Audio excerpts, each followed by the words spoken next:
Mhm. So am I.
Hey, so I'm 2 Day David, joined by Pierce Watkins here.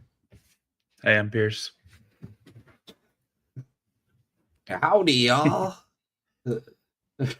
Yeah, that's David, not. you That's not. sound completely the same as usual. Wait. Hey, this is 2 Day David. I don't know. I don't know how they sound. This is That was good. like Adam from MythBusters when he was trying to do the Jamie Hyerman impression. You remember? You know that? I think that was on the intro when he was like, I love it. Ugh. Yeah, so today we're trying to do a session called Opposite Day, just for fun. We had this idea that where we would talk to some people and have them try to imagine that they had the opposite uh, uh, belief that they had and whatever they have, and compare that to the goals and the needs that they're trying to meet and see what that would actually achieve for them if they held the opposite view. So pretty fun, kind of a twist on our regular thing. Wouldn't you say so, David? Yeah. I think that's a really interesting idea that I David had to do, and um, with it being my idea, I know exactly how this is supposed to pan out, and exactly Hmm. what I was thinking. Uh, Yes. That's what I like uh, about you, David. You never fly by the seat of your pants. You're very calculated and forethought, and um, that's just always one thing I've admired. hey, we What's got a up, guys? guest. What's up, man? Bandy. What y'all up to? Oh, just doing some low key streaming. Uh, we do a little call in show where we typically talk Yeah. people through the thought process of what they think, try to understand it better, try to make the audience understand it better, and hopefully by the end of the day, everybody's got a better idea of where people are coming from. And now And we're have you, trying to ask people for Okay, yeah, Pierce I'm to down. continue that. Yeah, I'm Let trying me to. stop Now we're playing with asking the people. kitten. have, No, have you ever that actually seen help our that? rating. That that's good. That People that love makes people cats click the like button. Yeah, when they see cats, they just on click the the like internet. button. Yeah. Why does a If you like like his button cat, matter, though? Do you guys ever ask yourself why a like button matters? it's something algorithm. That's all I know. No, That's all it's I know. it's the illusion of the individual that thinks the like button for some reason matters or means something. Does the like button give you energy? No, not really. But it can if you believe it does. And a lot of people think that the more likes you have, the more meaning it has. Like, Mm. there's no correlation there. So fuck a like button if you ask me. If that resonates with you, press the like button. If it doesn't resonate with you, press the dislike button. Whatever you do, engage. I'm But telling you. Sorry.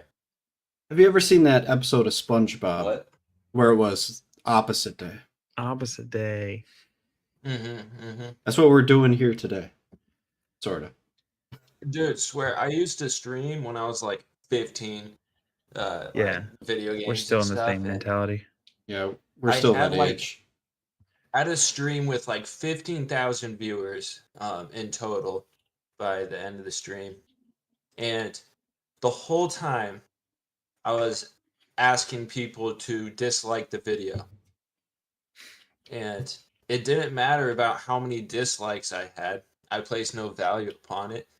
And what I got was in return engagement. And that's what matters. If you want people with the eyes on you, it doesn't matter if they like it or not. That's their opinion to do so. But it's the fact that they choose to engage, choose to attend to your video with their attention.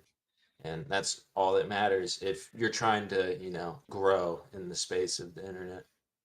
Yeah, I mean, probably you get more engagement the more dislikes you get because people know that people they want to watch more things after they get mad. They want validation for their anger. They want to feel justified in their. Well, someone may get mad from something, and someone gets mad from something, most people assume they dislike it. Why is my cat meowing? He dislikes it. Anyway, sorry, I have to watch a kitten for a week, and I've never been taking care of a cat in my life.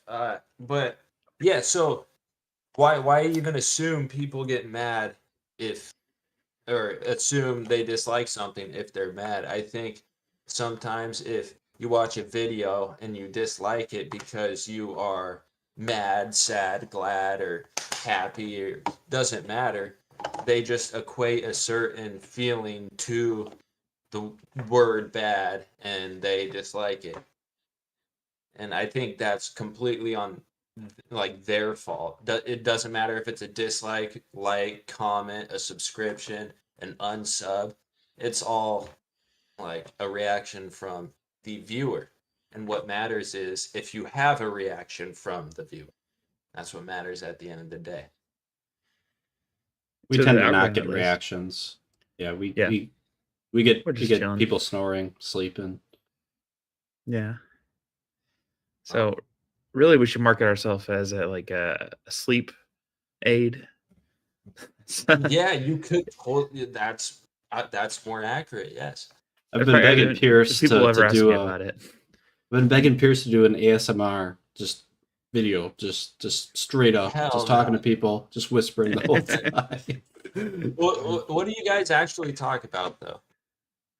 We talk about lots of different things. Most of the time, it's some sort of belief, whether that be political, religious, or um, something else, Moral some other or kind of belief, yeah. moral, yeah. And Is it because you're fascinated with perspective? Yeah, mainly it's. I mean, this is pretty much a hobby for me at this point because I mean, I'm not spending my time making super big production, but I do love the I interaction. got the I same love the. lamp as you. Hey, No way. look at that! That's I love perspective. that lamp, dude. Me too. It's a Me good too. fucking lamp. It's true. Yeah. In case I had to buy the bulb separate, but Yeah. yeah, Amazon or something like that. Where'd the cat go? So, do you guys get stoned on this podcast show, or what's up? Not by theme. But not it's not against the bylaws. I'm a little stoned right now. My neighbor just knocked on my door because today I had four out of four. I drive a fucking Honda. All four tires and rims were stolen Wow. you live in the hood. within the gate. No, not even. It's I live 20 minutes away from voted the best place to raise your family in California. Only 20 minutes away from that. It's voted the Yeah. best place to live and raise a family and all that. So it's not bad, but recently you could point fingers at whoever or whatever you want. Biden. No, I'm kidding. But you could point fingers and stuff, but that's just reality. It's I got I got fucking violated, or my car did, and yeah, they just propped it up on jacks and stole them bitches. But Did they my leave you neighbor, 4 jacks? had, huh? Did they leave you 4 jacks? No, I wish. They left me 3 bricks and all the bolts and nuts from my tire and wheel. Wow. And yeah, so my neighbor just talked to me about that, and it's good to know that I have neighbors looking out for me. Um, Yeah. yeah, so it was a good man, Vietnam vet, very good man. Hmm. Yeah, that's my story on this TED Talk. But yeah, I'm drinking Modelo's right now. I'm forgetting about it, as they say. Yeah. Yeah. Alright, we'll talk about the opposite of that. Yeah, let's talk about, I don't know. What are you guys talking about? Let's those three topics that I mentioned earlier? Two categories, I guess you could say. Pick one. Anyone. Pick a card. Pick a card. Any Me? card. Yeah. So what we had religion. What were the other two? Politics or philosophy. Yeah. Okay. Slash What's the morality. difference of all three? Religion is some sort of spiritual belief. Politics, well, Sure. our government, right? And then philosophy is Maybe. more like abstract thinking about the construction of the world, maybe. Okay, so how shit actually doesn't work, but what most people think it works like, and then people who don't give a fuck about how any of it works and put their faith into how it might actually work. That's I a good think you might have summary. So told us yeah, a little bit of your thoughts there, yeah. religion is a faith. Most modern politics is most likely a faith uh, in thinking that Star Wars and Peter Pan is real. And what was the other one? Politics, religion, and Philosophy. uh, Morals. philosophy. Philosophy is just like, I don't know. It's freedom of thought, really. A lot of people that aren't really comfortable with the unknown don't like philosophy at all, because philosophy is nothing about unknown questions, or is everything about unknown questions. So it's very hard to have a topic, a convo about philosophy with someone who fears the unknown and not understanding, not comprehending things. So, so like the people in politics, are they comfortable with philosophy? Probably not, because they probably aren't comfortable with not knowing things. You see people protesting and stuff, and those people need answers. They need results. They need to know now. They're the biggest users of Google because every unknowingness is answered in the palm of their hand. Um, and And you don't religion, feel as though kind of the you fit in same this way. category? What? You don't fit in that category? You can sit still in No, the unknown? I don't really believe too much in labels about how I identify myself with. Because I think identification only means one thing, and it's I. That's why it's identity. It's I, the word I, and the letter I. But the word I, that's all identity is and will be. the minute you say, or the moment you say, I am X, I am Y, I am Z, I am bi, trans, Democratic, Republican, blue, red pill, like all those things, that's not actual thought itself because it's not a complete sentence. You can't say you are an adverb. That makes no sense. And if it was a The noun, would people it make sense? like example A. You say you are or I am bisexual. I'm not, but let's say there's a tranny in San Francisco that says I'm bisexual. That sentence, the way they're using it, they're speaking in adverb verb language, which aren't complete thoughts and coherent sentences, making them logically not comprehensible to the individual with a reading level above second grade. So you can't identify yourself with those parts of speech. It doesn't make any logical sense at all. That's what I think. Can I test that out on a few descriptors? Yeah, sure. If I'm 7 foot tall, can I say I'm tall? Yeah, you could say it. I'm not saying you can't say it. Does that make it does that not make sense in the same way? I could find understanding if you say you're 7 foot, and If I can make understanding of it personally because I know what you're intending to mean and intending to say. But when it comes down to fundamentals of these words and what they actually mean, which they do indeed mean something, it matters what you say. So you could say, I am 7 feet tall and that's all I ever will be. But you're so much more than that. You think, therefore you are you, you are an I am, period. That's end of discussion. You are anything else other than I am. But if you want to say you're 7 feet tall and identify yourself with that, sure. But you're asking people to identify you with something that you aren't really are because you are much more than your physical being. You're much more than a 7 foot creature made of atoms. You are a soul. That's the actual you. That's the conscious speaking. The conscious individual doesn't identify himself with the physical form. Can I go on a slight tangent here? This sounds just like The Giver when the mother is talking to the main character and he's like, Mom, I love you, or whatever he says. And then the mother's like, Precision of language, Gabriel. I think that's his name. And she's like, Love is a meaningless word. It doesn't mean anything. When you speak, you have to use words that make sense. Be specific. That's the gist of it. And that's, I think, what you're saying. You're saying, like, you have to be specific. And if you're not specific, people are not necessarily going to know exactly what you mean.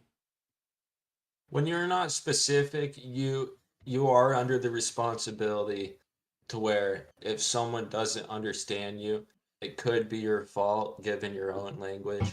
And that matters in the world of contract a lot, especially meaning what you say and saying what you mean.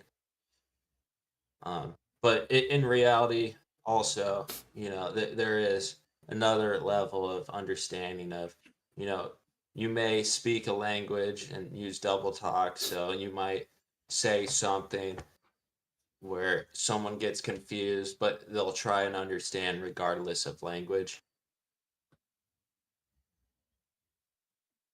You know, So it feels like but I'm hearing two language in the things world here. of contract is huge, and there's a reason why the English language is so prevalent because the world of contract and commerce in between nations internationally is all controlled and kind of operated based upon the English, that empire. They founded the English language, which was literally constructed and engineered for the world of contract. Mm. And you feel like there's issue with the world of contract? No, it is what it is. It's the world of contract. Yeah. It's the world of conceptual concepts made up by people and it's just all it's all based upon preconceived notions and Yeah. what they think languages are and all that. I love social construction theory stuff. This is fun. Um, Yeah. but you started off Trust saying me. something like someone might say that they are bisexual, but you're saying that doesn't. Tell me again, like, ho what was the problem with saying that, the identity thing? What was Yeah, like so someone might claim they are transgender, bisexual, and and yeah, fair enough. If you want to call yourself that, I'll respect it. As long as you're a decent person, treat me with respect. I'll respect you and your boundaries and delusions in sure. your own world. But um, that doesn't make you actually, just because you have a dick, but you call yourself a woman, that doesn't mean you could actually get pregnant in the world of reality. But in the world of contract, if you want to call yourself transgender, that's I mean, you can, but like it's going to be proven wrong in reality because you can't be you're either one or two genders, You're either male or female. You can't be really trans by choice. That's not how it works. You Okay, can't so choose bisexual to we're not talking about identify as bisexual here. or bisexual, same shit. What Okay, what's Because bisexual ask mean? yourself, what the fuck does bisexual mean? attracted Yeah. to What both is genders or, like because bi means two in the English language. yeah, Bi means two. yeah, you, like Mm-hmm. you're attracted to in that regard, not that that's not as much about identity as much as Well, you inclination. got this is the spelling. This is the world of contract at work. This Yeah, is the English language at work here. What does bi mean? Bi means two. Bi-weekly, bicycle, buy this, buy that. bicycle. You are by something. You put the word two in front of the word sexual, which is actually just sex, and then with the suffix "ual" is an action, which is an adverb. Sexual, that word adverb.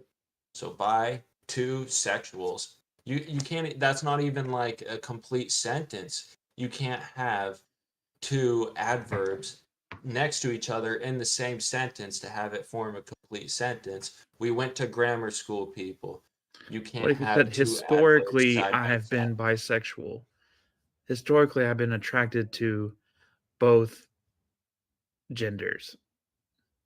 Would that still fit in the paradigm of, useful language then? Yeah, the more precise and accurate with your language, the better. Because if you truly want people to understand you, like all these trans people and stuff, all they want at the end of the day is to be understood. And because, their brain's obviously misfiring, they are not understood very well. And half of it is because like language, they communicate in large groups to other groups. Hmm. They start reinventing the English language in reality, and that's not how things work. Since this is opposite day here, why don't you try to uh, play the role for a few minutes here, and try to give the best argument Yeah, for from the perspective of a transgender person.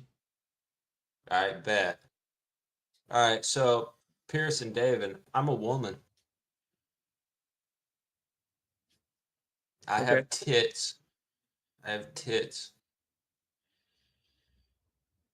Yeah, I'm getting 2 from my weight gain. Yeah, but you don't Okay. understand. I have tits, and you aren't treating me the way I want to be treated, And how do you wanna be treated? like a woman. And how do you treat a woman? I don't know. You ask me. You're the man here. You should know. Well, I'm saying you're playing the role here, so it's opposite day. Try to, like, put on your best case scenario here. Like, what is the most close to think what's the closest you can approximate to what they think they want?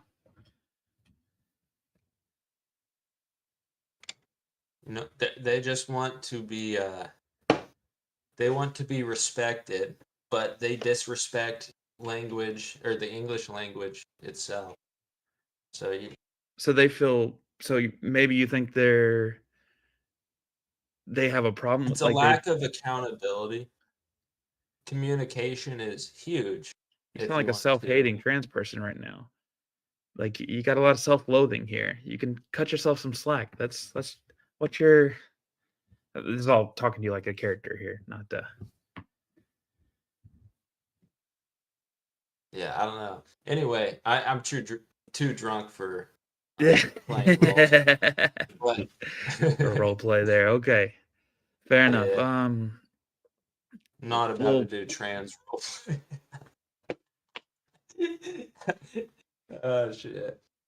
No, but language is huge. That's basically my point. And because people have been dumbed down, language has kind of been forgotten, and it has caused people to babble. There's ancient scripture about Babylon, which means the city of Babel. And what is babbling? It's when you go on and fish. on, you're talking, you're saying a whole lot of nothing. You're saying words, do they make sense? No. So when you build a Tower of Babel as a city or as a nation, the more and more people that get dumber, maybe it's from TikTok or education, point fingers, doesn't matter. People are getting stupider because you're Marijuana, seeing alcohol. more babble. You're simply seeing more babble in America. And I mean, the trans thing is a prime example of the manipulation of false grammar, and all that stuff. Can you imagine a scenario at which there'd be something that approximates what they're asking for that would make grammatical sense to you? Like, could you structure it in a way? No, because what they're saying um, is basically 1 + 1 = 3. Yeah, And that's a I'm over here metaphor, saying but that's not how language can you and show me math like the work. exact where it falls off instead of like a metaphor? Yeah, so I could get a piece of paper right now and write down a sentence with the parts of speech. I could do a side-by-side comparison of a correct sentence with a proper grammar and syntax and a proper thought, a proper sentence, and I could show you a misproper sentence. And the misproper sentence can be I identify as trans. The proper sentence would be I because of my because of my delusions, I as a individual choose to fucking identify with the concept of me being able to swap my natural birth, you know, So, using language. It's just because you call yourself word does not make you that word. okay, I feel like that point is a discussion that Subcore. we should have because I feel like that's what you're trying to say. But I feel like that point you're trying to make does not make sense with the grammar thing. I think you're using the word grammar wrong here, from my understanding. Like I'm not understanding what you're saying when you say it in the Because grammar thing. I understand what you say when you say that people can say yeah, that there's something and it Corey, look doesn't at my cat. change, something like that. But look at that cat. Sorry, Core's my friend in here. I just had to. Um, Yeah, but you don't. What I because it's like, what is wrong if somebody says like I am a trans person, and you're like that's wrong because you're saying that for reasons that are not grammar. But I could say I identify as a man, and that's not wrong, even though it's the same grammar setup. So I don't think grammar is the right word that you're using here. Maybe I'm wrong, but it does not make any no, sense to me. a lot of realities in a lot of reality in people's heads are based upon the way they interpret the words they hear, the words they see and write, and the symbols that they see. Most people are on their phone an average of 2-3 hours a day in America, and it's everlasting. And it's growing and growing. Then TVs, the sheer amount of More for me, screen time honestly. they see. After that, they're looking at words a lot throughout their day, especially people working behind a computer. And almost 90, I would say 99% of the sentences of all the words they read are formulated in a way that are using improper grammar, improper syntax. The structure's all fucked up. They're reading absolute fraudulent words that make no sense, and no shit. We're at the point in reality where you open up social media and everybody's in an agreement where everything's fake. No shit, everything's fake because everything's formulated fraudulently with the fucking English language. People don't know how to speak properly. So to better You can improve say our people are lying, people are doing that and that, but it's just all the individuals. Grammar. understanding here and to try to be a little bit more focused, I got an idea. So it's opposite day here.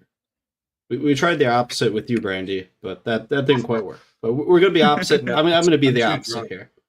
Yeah, you're too drunk. I'm not drunk, so I'm gonna be the opposite. All right, I I'm will the play the in-between. role. David's in between. This is Brandy, moonshine. you are Bandy. You stay who you are. Okay. But I'm going to take the role of a transgender person. That's who I'm going to be right now. Okay. And we're gonna talk this through. We're gonna figure this out. All right. Okay. Okay. Sure. So we'll start with the improper sentence. In your opinion, it might be grammar. It might not be grammar. But let's just say I am a transgender woman. I will say that. So And I'd laugh. what's so let me continue. I'll expand on that.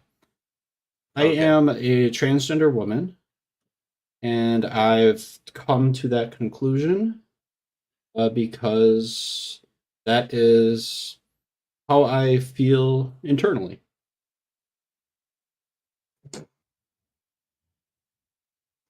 Yeah. Also, in a role play, I feel as though I am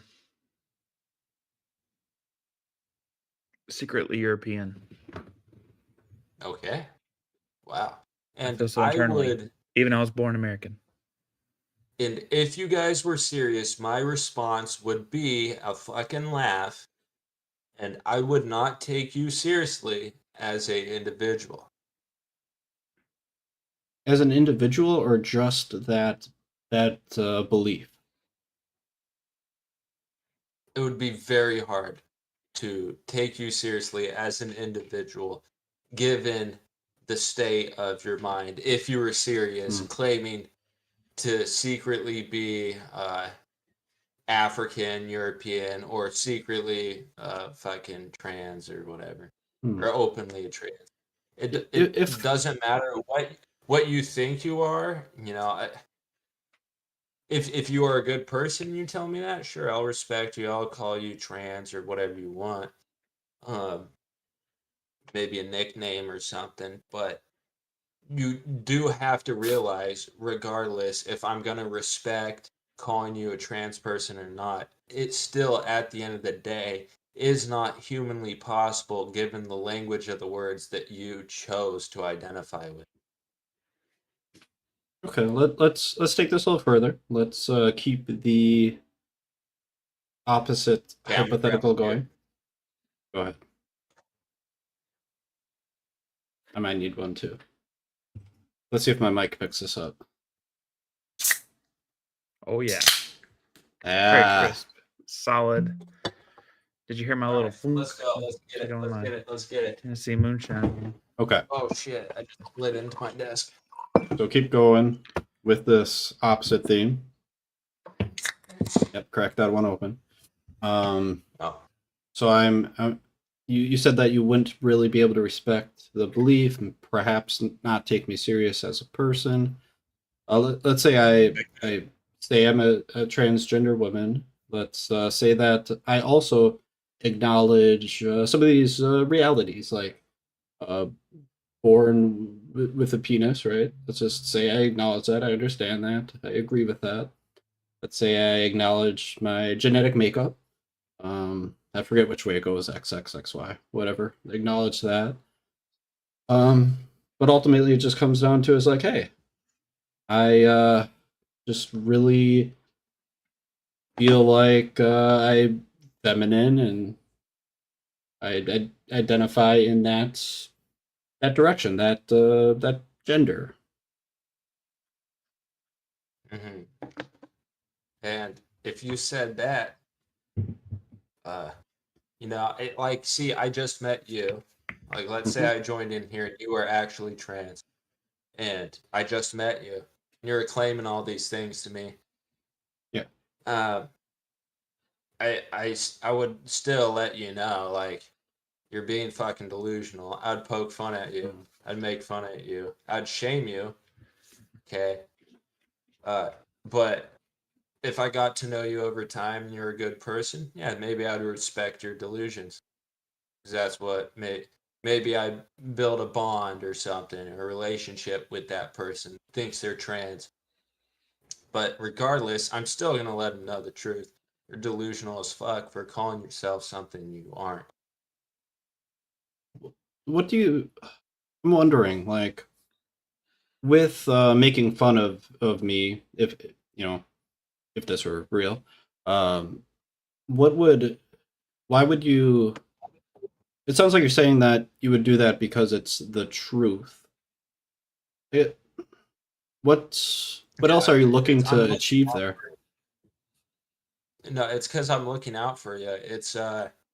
It's keeping you in touch with reality. It's at the end of the day, hey, you're getting delusional. Running on delusions can only last so long. The most delusional people are the loneliest people stranded on an island, like Tom Hanks from Castaway. They get delusional because they're lost in their own world of thought. And it's very easy to do that. When you're in your own world of thought, you could be anything you want to be and say you're trans or say you're Superman or whatever. But Yeah, in reality, I'm here to let you know just the fact of, maybe you aren't a flying helicopter or a cat or a fucking trans or this pronoun or that pronoun. I hear you. I hear Um, you. So you value the truth, and you want me to also have this truth. I'm wondering about the strategy, though. You know, making fun of someone. Do you think it's more no, likely it's that? about facing life head on. I think it's a defense mechanism to have your delusions, and maybe you want to gain understanding about, let's say you're at a camp and you're in a forest with your tribe or something, and you haven't explored the darkness around you in the forest. Your tribe's going to have delusions because you lack understanding of reality, and then you're going to start making up all these fairy tales and start calling yourself, oh, we're the people of this, and there's monsters out there. You come up with all these fantasy shit that matches nothing with reality, and it's best for your own survival to face life and reality head on and say, you know what? This is not the reality here. There is no boogeyman in the darkness. There is no identifying with another sex. There is So no calling yourself a tranny or let me pronoun, put out one more because at the end of the perspective here. day, that's reality is never going to match that delusion. So I feel like there's two camps. All right, I think there's two camps in transgenderism, and I'll probably be corrected at some point. But there's like the gender essentialist who think that they the person's like soul is a certain sex or gender. Like they feel like that's who they are. Um, They and feel. Yep. yeah, it's like the dysphoria is feeling that this because they're supposed to be something else. There's that camp, and I think it's the camp that you're talking about specifically. What about the camp that says, I like imagine fake trans Pierce here said, I know I was born a man, but I want to do what I can to act like a woman and be in like treated as much as possible like a woman. And I understand that I'm different, and then it's like I'm a trans person. Like, I mean, this is not, I'm not an essential woman in that regard, but I just want to be in that world. Is that still considered illusion? It seems, is that grounded in reality in a similar way that you would like? That's much more grounded of a perception, because that's much more accurate to what reality is. You're acknowledging your own self, just wanting to be called that for the sake of your own delusions, and communicating that is way more effective than uh, forcing upon people and demanding people that there are, as a fact, more than one gender and there's actually transgender and all that stuff. It's all about the communication language. So being conscious, I guarantee you, the trans community and that shit, that world, the LGBT and stuff, they would be a lot more effective if they actually knew how to communicate to the majority of people. All right, now But they you're don't. ready. You're in the mindset right now. Now role play. What message would they communicate to the majority of people? Leave us alone, respect us, all that stuff.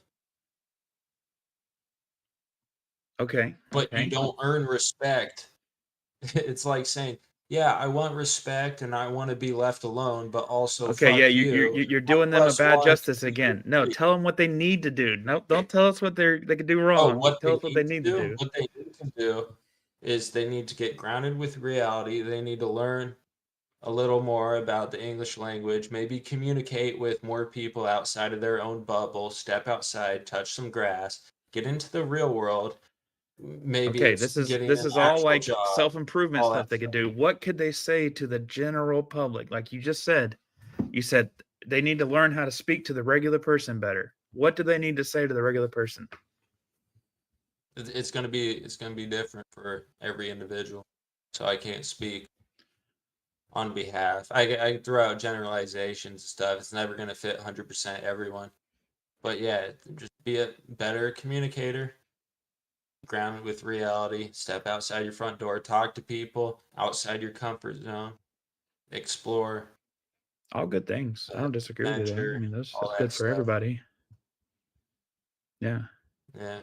And I'm not trying to Well, put you on the spot. I'm trying to like help get your message out to people. Like I'm trying to get it reeled in to yeah, say, because I mean, yeah. This is no hate. Like I have family members that I love deeply that would call themselves, bisexual, gay, lesbian, all that stuff. And it's so you no don't hate. think you I could be don't gay care. either?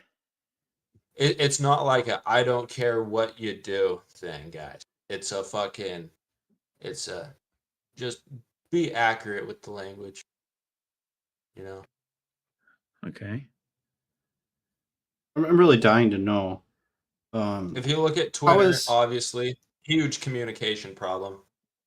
Mhm. is the term On both gay sides, there's terrible inaccurate? people on both sides. I'm trying to do the opposite of Trump there. Yes, that term is inaccurate. I'm gonna go to the bathroom, but after I'll explain why. The word gay has nothing to do with the word sex at all. It's first, second grade shit, guys. But I'll be right back. Tune in next time. Same thought channel, same thought network. I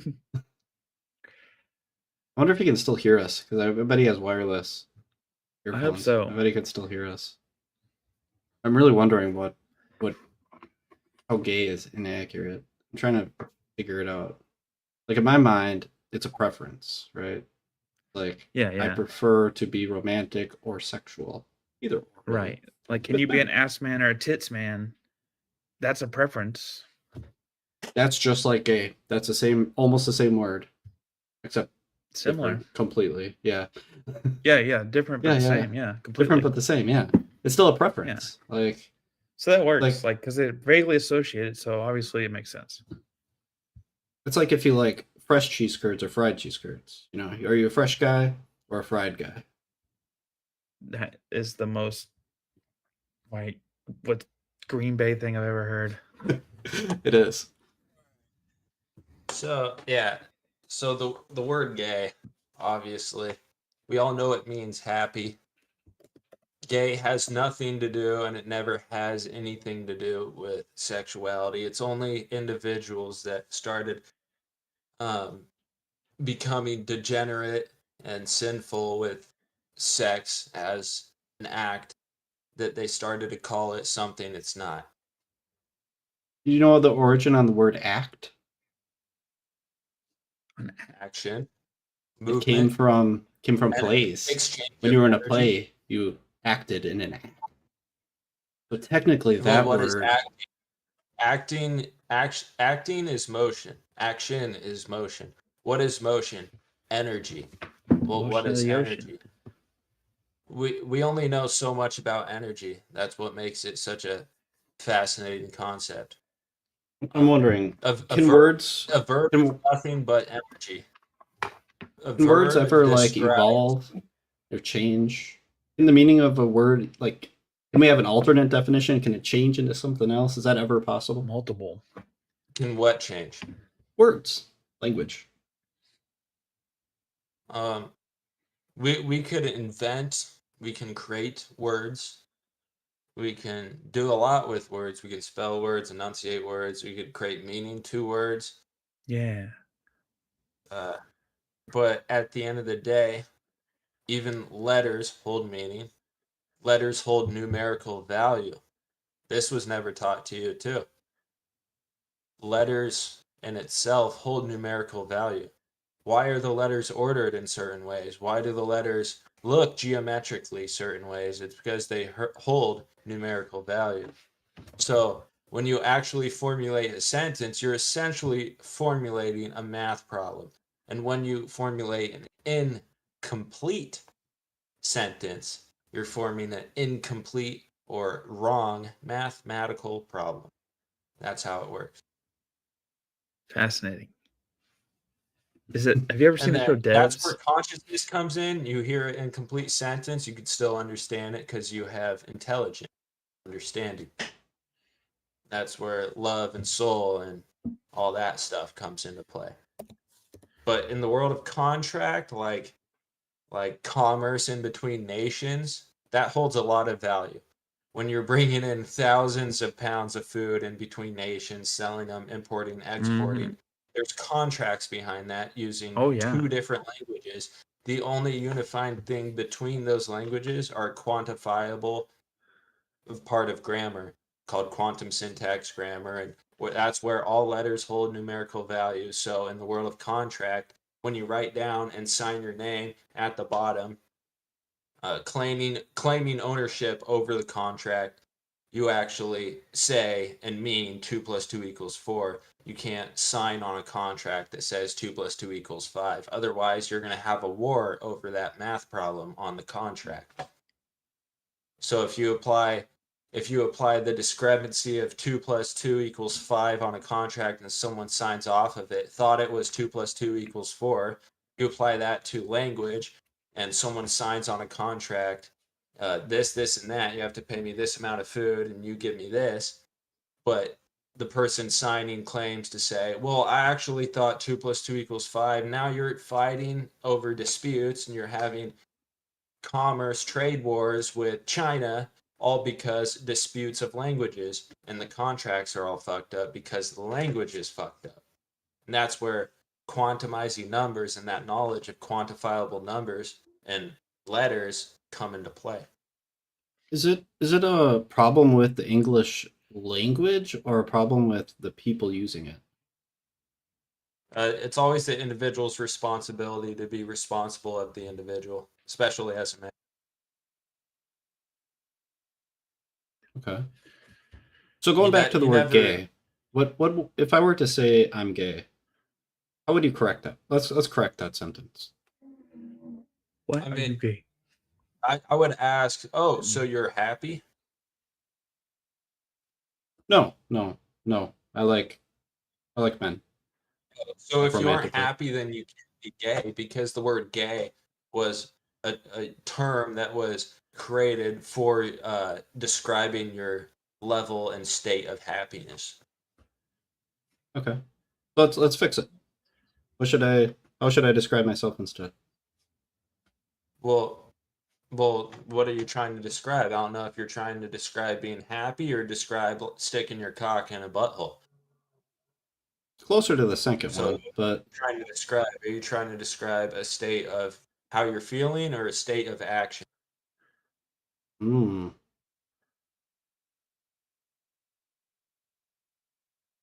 See, I this is think it where would be a. I think it would miscommunication. be a feeling. I think so. It would be a preference. So you're trying to describe how you feel. Well, this is where emotional intelligence comes into play. And then I'd ask you, how are you conscious of your feelings, and what feelings do you feel, and how do you feel, and stuff.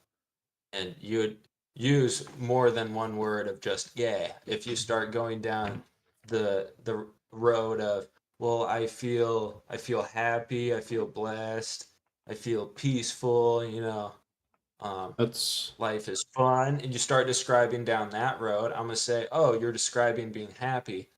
But if you start saying, oh, well, I feel that I'm attracted to dudes and I stick my dick in assholes, then I'm gonna say, oh, that's what you meant by saying you're gay, and Well, that's where why is that? the I mean, it's just context. How is that improper? It's just context. Like I could say I'm going to the bank, and that could mean I'm going to a place that holds my money, or I'm going to a part of the coast where there's access to the water, or whatever the fuck a bank is. well, what is context? Good question. the stuff No, surrounding no whatever it text, is. no text. What is text? No words. No words were spoken with that context. So if you speak using a certain context, you're speaking using something with actually no words at all because it doesn't say what it means. What So you're having a context is that? conversation with Pierce, and he said you're having a conversation with someone, and they say, "Yeah, I really like this person who happens to be the same sex as that person, and I have romantic interest in them, and I'm attracted to them physically." And then they say I'm gay. Does that context, the no word, is that enough? No words context to can we move to the where it's a problem? Well, I'm speaking from a world of contract where you say what you mean what you say, and it does matter I mean, what you when say? you give it truly a lot of value. So if the sake of what you just said was at the fingertips and at the expense.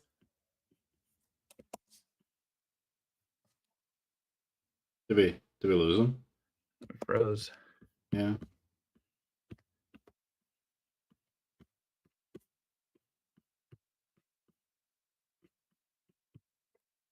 He's frozen. Oh. We need context. Why he's frozen? Uh, that was This just is. I like mean, he's really drunk and high right now. It's. I'll give him some slack that we're trying to process. He's three or four thoughts through his thoughts, and we're playing catch up. And I get it. I've been drunk and high before. We'll figure it out. yeah. Just got to find the right train track, or more like the right ski path. I want this Elliot guy to click the link in the description and jump on stage. Ah, That'd be oh, it's fun. on yours. Mm-hmm. He's he's quite the gentleman. Oh, I love it. Come on over. He keeps asking for a phone number, but there's no phone number. It's a link in the That was the guy description. was here the other week. Mm-hmm. We want to talk about Trump the other week. I don't know what he wants to talk about now. I'm gonna try to give him the link. Who knows if He'll be a taker, but whatever. Just post.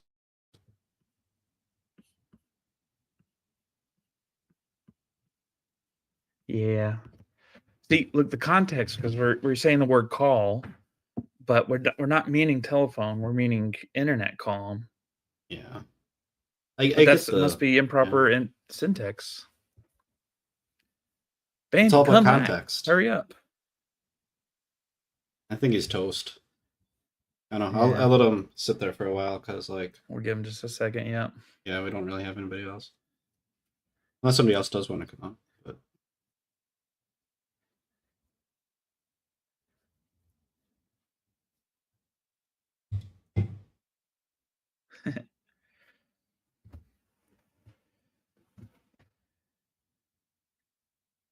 Lurking there.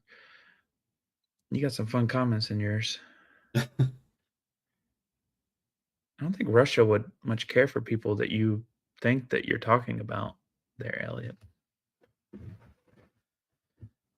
oh, I didn't even see all of them. That went really far. Yeah, Had to scroll for a fun. lot. And just as a disclaimer, don't call the number I posted in the comments there, because that's a crime. You guys know that.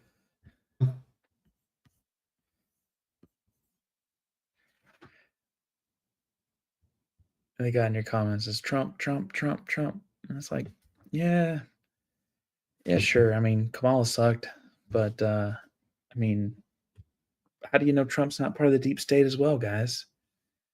I feel like people don't talk about that. Well, it's very easy. Bandy's back. Almost. Yeah, my phone And the cat. or my glitched. Yeah, the cat's chilling. He's absorbing all the grammar I'm teaching him. He's still young. He's learning. He's gonna be a smart cat one day. I'm gonna say, "Hey, Zoomy, go get me a Modelo," and he's gonna do it. But yeah, no, just there is reasons why humans even created written and speakable language to begin with. It's because that language holds meaning. If you hold eye contact with someone, that eye contact holds meaning. Meaning that is language, that is communication, that is behavior. English, Mandarin, Arabic, Aramaic, all that stuff. It's all an expression of body language, and language does hold meaning. If you don't think body language holds meaning, I don't know what to tell you. You don't know how to communicate. You can't it's like survive. 80% of communication in person. Body language. Yeah, and the other percent is the words. And the words only express the body language to an extent. What the words can do, they could be used as a tool to more accurately define the body language in itself. Or they could be used to deceive the body language, the behavior, the action in itself. That's why people who say they can't read facial expressions and stuff like that really struggle in society. Because the body language in the face is context. Yeah, that's autistic people. Mm-hmm. I have a nonverbal autistic cousin. He can't talk. He doesn't know how to even formulate words with his muscles, his throat. But he could still communicate, and that's the intelligence. Mm. Yeah. There was a point in time we were all autistic, nonverbal people. There's one guy that was smart enough to create an abstract expression of their communication. That was the birth of language. Mm-hmm. Mm-hmm. Which inevitably birthed because with every human creation comes a flaw, because we are not perfect creators. We are created by a perfect creator. We are not perfect creators. So when we created language, it came with its cons of being able to accurately describe an action or a verb, but it came with the downside being able to deceive and all that, and lie and all that stuff. So it's a double-edged sword. That is every human created thing ever. It's a double-edged sword. The most strongest house we can create can still crumble. If The we're Pyramid imperfect of things, Giza still sorry, I'm getting crumbles. distracted. I'm sorry. Go ahead, Bandy. I got distracted. I was about to jump on a point that, like, I want to hear your whole thought No, before I jump on I something think there. I think this no, question needs to be feel asked free. first, though. This is a really good question that has been in the comments or in the side chat here several times. Who sets the definition of things? And I think when he says things, he means like words. Mm. What gives words meaning? Is that the? That's Yeah. how I view the question. What gives words meaning? Who gives words meaning? Who, Or what gives what, words? Yeah. why, how? Well, All of them. well, where does meaning come from? Where it is very simple. Where does meaning come from? Would anything mean anything without the individual there consciously to feel the feeling of a meaning? It comes from the individual. We, as individuals, give words meaning. We give numbers meaning. I feel gay. But I mean in the homosexual way. So then I'm right because I give it that meaning?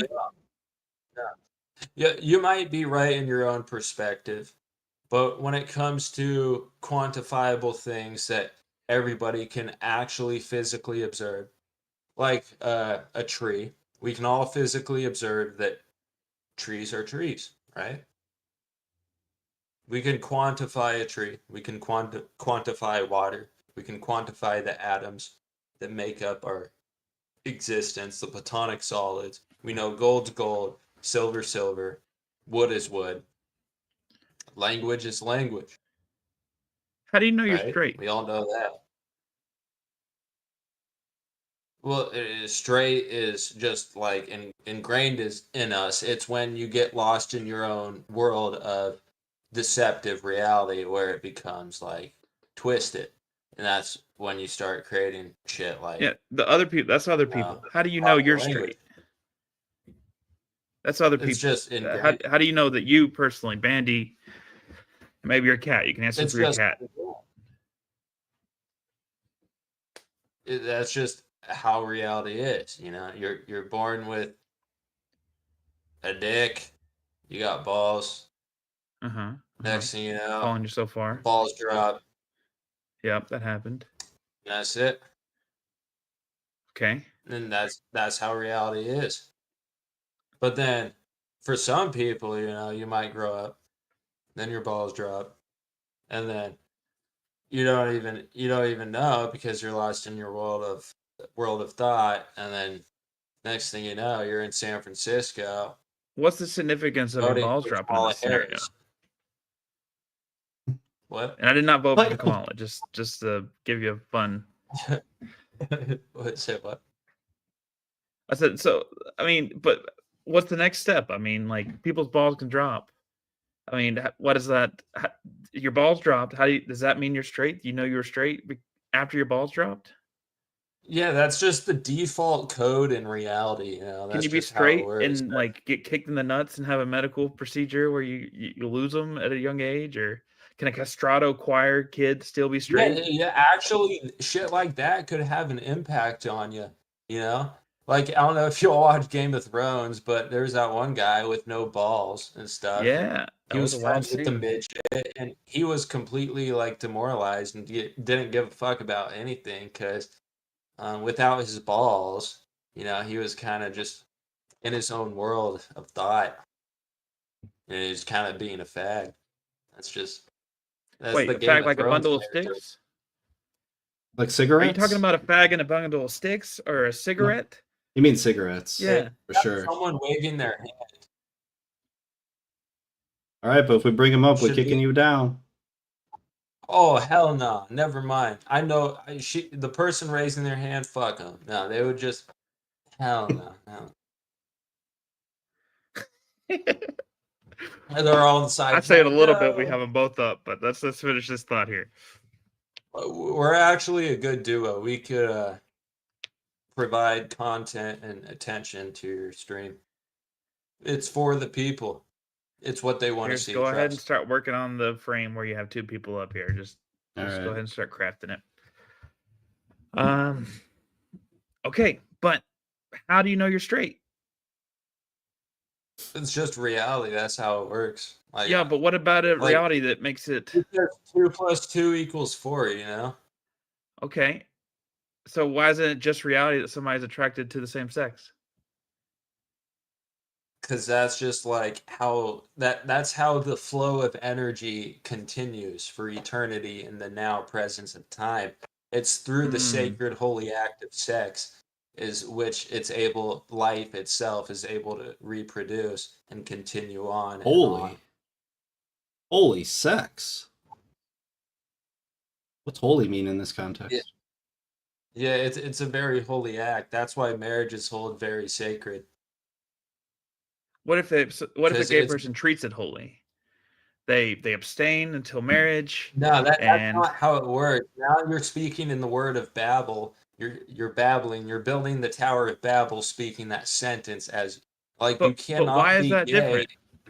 Why It's is like saying like divorce is a thing, like gay marriage is a thing. How what is marriage? Marriage is the act of a man and a woman. Marriage cannot exist outside the act of a man and a woman. And the moment you claim to say that marriage is gay, and by gay you mean man and man or woman and woman, then you don't have a marriage. All you have is a relationship between the same sex. Is by adding the word gay as like a modifier specify like, hey, this is something else? Uh yeah, but you still use the word marriage, and you cannot discredit the word marriage by using it in a incomplete thought and sentence using improper language and grammar. That's not how things work. What It's about not how sparkling effective water? communication. Like sparkling water is sparkling water, but it's not water. But water is in the name, so technically sparkling water isn't a thing. Sparkling water is water. It's No, it's water. not. It's not H2O. It's not pure H2O. Hell no. It's it's a not pure modified it's a H2O. It's a modifier. modifier. It's a modified version of water. It is water, though, at the end of the day. It's Um, modified. it's a modified version of You just say marriage. it's sparkling. That doesn't mean it's actually fucking sparkling. It means it's carbonated, you know. What if But a Carbonated man water was isn't a married to thing. multiple women? what? Carbonated water, What though, if a man like, was married to multiple women? Like I get it. It's I feel like opposite day boy. there's holy believers who believe that there were sanctioned holy marriages with multiple wives. There are certain laws about how reality works, guys. There are certain laws that we How do we abide know to these laws? Like, how do we find them out? If I was born yesterday and was like trying to figure out how do I know the laws? by experiencing the boundaries of these laws. You experience a boundary of your existence, and therefore it's a law. What's a law in this reality?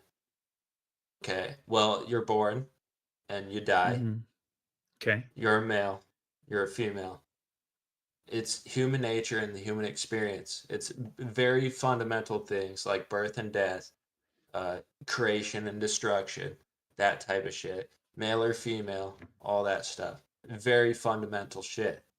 And you just know it by instinct. How the fuck does does a fish know how to swim? He just does because it's instinct. It's a boundary and a law that he naturally and was programmed to abide to, and that's all it is. And it's when the fish tries to push the boundaries of these laws foolishly and expend energy on it, it's where that fish decides to kill itself and not survive. So the moment the human tries to test the laws and boundaries of gender and reproduction and stuff, then you will see that type of human start to die off because they will not be able to reproduce because they're too busy trying to jump over these boundaries and laws that were already pre-created instinctually within them. Why do we If care I were to about become It's reproducing? very complicated because humans have free will, but if I were to um, become a yeah, monk and celibate and dedicate my life to piety, I would not reproduce. Would that be going exactly. against the nature of humanity, and that would be something against what you would support? Yeah, if most of your Like a energy, let's priest, if I say became you're a a monk, priest, or like if someone became a yeah, nun, or if I just dedicated all my life to piety, like to charity and stuff like that, and I didn't have time for a mate. this is the thing. You got to look at it through a transfer of energy. So let's say you're a monk or a priest or a nun or a rabbi or Sure, what's the Muslim? something. Yeah, whatever your label is, you're that guy. And Yeah. where does your energy go if you have not had kids? You have not reproduced more energy into this world than you have consumed. If you've consumed more energy into this world than you have produced, then by definition, we'd call you a parasite. What is a parasite? A parasite thrives and produces off the overconsumption that it produces in itself. That's why parasites can't exist without things that produce more than they consume. Okay. So Get that? a gay couple just needs to be productive for society, donate the There you charities, go. spend their If you time, are, and then they're fine. there we go. It's kind of coming around now. Yeah. So if you are, let's say you're a trans person and you Stick to the are gay thing. totally It's less ambiguous. It's like it's for or one for whatever one. thing. If you are a person that consumes more than they produce, and you're acting parasitic, and you're not being effective in society, in the group, in the tribe, then we shall shame you for those acts. We shall let you know those acts of over consuming, not producing enough are not good because in the long term, over time, it will lead to the demise of everyone if everyone consumed more than they produced. When you say Okay. everyone, do you mean just like future humans, or do you mean current humans who are living on this planet? People in the now and people that will live in the now, future time. There will be no future if no one ever reproduces ever. If everyone was gay and lesbian, there would be no future. Sure. So But if I think everybody was, go ahead. Go ahead, Spears. I get the future thing. Like I get that people would not be able to reproduce, wouldn't reproduce. There wouldn't be any people. I get that. That I understand. The current people, like people in 2024, this month, this day, this minute, how does it impact them? In the now, Mhm. And we're talking just like the positive, productive members of society here, not some attention seeking internet person who we can all find reasonable complaints with. mhm.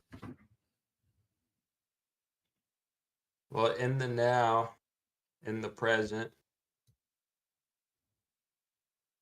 Oh, what do you mean? You want me to speak upon homosexuals or straight people or people that produce more than they consume? Just people who are You guys homosexual. That's it. in the now, how do they affect? Well, that's the Yes. that's the thing. That's what's led to the growth of homosexuality. I say it's because in the short term you don't see it. All you think that out of homosexuality is it's nothing. It's just two people having a relationship. But apply that to the long term, to the grand scheme of things. Every living thing ever. What would happen if it did not reproduce? It would die, right? So, what would happen if the norm was humans not reproducing? What would you see in return? The There wouldn't be any. mathematical transfer of energy, if there's no energy being reproduced, where does it go? It gets transferred into the ground, we all die. It gets transferred into another ecosystem where life will continue to move on without us. I'm okay If with we aren't that. reproducing, we can't do shit. Why Imagine are a you world not? here. It's Here's a not fair. scenario. As long as Sorry. you're doing your very best to produce in society, Okay, so that's imagine all you're I God. care about. Benny, imagine you're God, okay? Or your cat's God, and they're asking your opinion. It's a hard ask. Yeah. And they say you can either they're going to create a couple, and they're either going to create a gay couple or a drug addict couple who's going to have kids that they're going to just beat the shit out of and neglect and absolutely just make their lives miserable and the miserable lives of other people around and probably produce more misery for generations.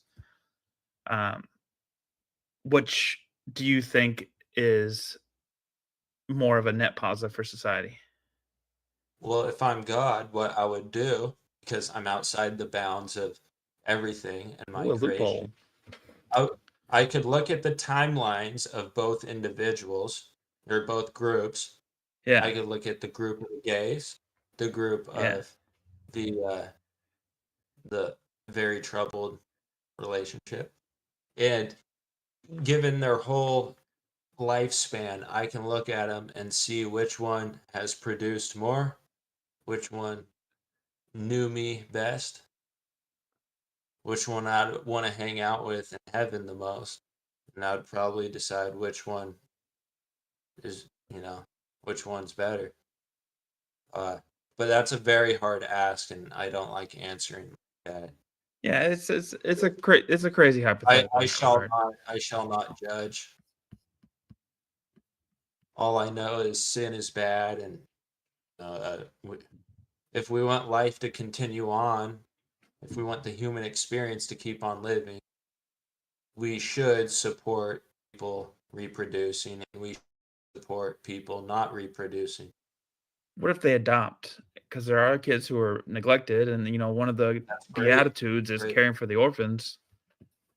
See that right there is a great example of maybe a gay couple adopting, right? That's that's tremendous. That's a tremendous act, and it's just as good as reproducing because you're taking on the care and the love of a child that wouldn't have been able to get that, and that's one life that's been saved, essentially giving it the chance to reproduce, cause more life. That's great. I love to see that. I got another loophole for What you. I don't like to see Cool. is is filthy gays that don't reproduce, that are sinful and spread degeneracy and I sin got, and oh, don't do much. I got another loophole. I got another loophole. Gay couple. Instead of adopting, they Huh? just donate their sperm like crazy. Sperm banks are just overflowing That's with the great. stuff. That's great. Yeah. That's called producing something. That's called making value. All right, there it That's is. There's it's the middle things like ground. that. Call Jubilee. It's yeah, you know what? You're sinning. I need to shame the sin, but what you do after that sin, I'm also gonna take into consideration, and it's gonna be great if you're donating sperm, you're adopting, you're you're working for society, you have a job, you clean up your community, and it's a wonderful thing seeing that, regardless of who you are, and we should support those things. You you shame the behavior. I'm not shaming the individual. I'm shaming the behavior of the individual and just letting them know. That's all it is. So this all comes down to sin and not necessarily like a net negative or net positive. It's like a perceived net negative based on what you've heard from the authority that you right. It's Mm. not like you're looking at studies that say like here's long form studies of multiple generations of people who went through this kind of thing. It's more so that I've heard this from somebody that I trust, and No, it's not even that. It's a very black and white point of thinking.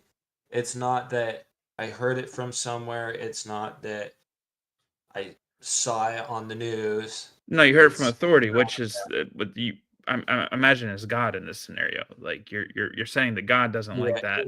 It's And so it's the observation of fundamental laws of the creation of life, reality, existence itself. It's observing that and being conscious and how do you observe it though? Like really what basing what it. measurements do you use? Like what kind of tests and measurements do you use? The only measurement would be my own perspective and conscious. That's literally it. That's probably the best measurement when it comes to measuring creation and existence uh and life after death in itself. There is no tool you can create in three-dimensional reality that could ever mention concepts of future life and afterlife and all that stuff.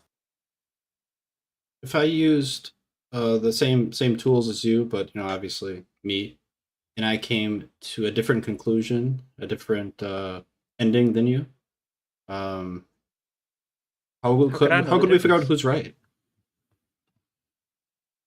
You don't like it's not about right or wrong though. See that's what you got fucked up. It's your concept. You believe that there is a right. Like I live in America and we have the Bill of Rights. The Bill of Rights is Well, we're not segueing. even We're right. going on a different use Yeah, of the word right. Now you I can't use meant one word for gay and two words for right now. Come on. I meant correlate with reality or not correlate with reality. There we go. Yeah, Yeah, that's a that's good much way. Thanks, better. Pierce. Good work. Because Precision rights of are language. another whole topic. Yeah, Mm-hmm. exactly. There you go. It's a whole Mm-hmm. nother word. Yeah. Yeah, we're just reeling you in, that's all. Okay, so right and Uh, wrong, more based on reality. Say it again, Pierce. Say the word again. Correlate with reality or not What's the correlate with word? reality. How do we figure out if who's right? Who's correlating closer with reality or not right? no, Not it's not about that. It's not about being right. It's about gaining All right, let's back up, understanding. back up, back up, back up.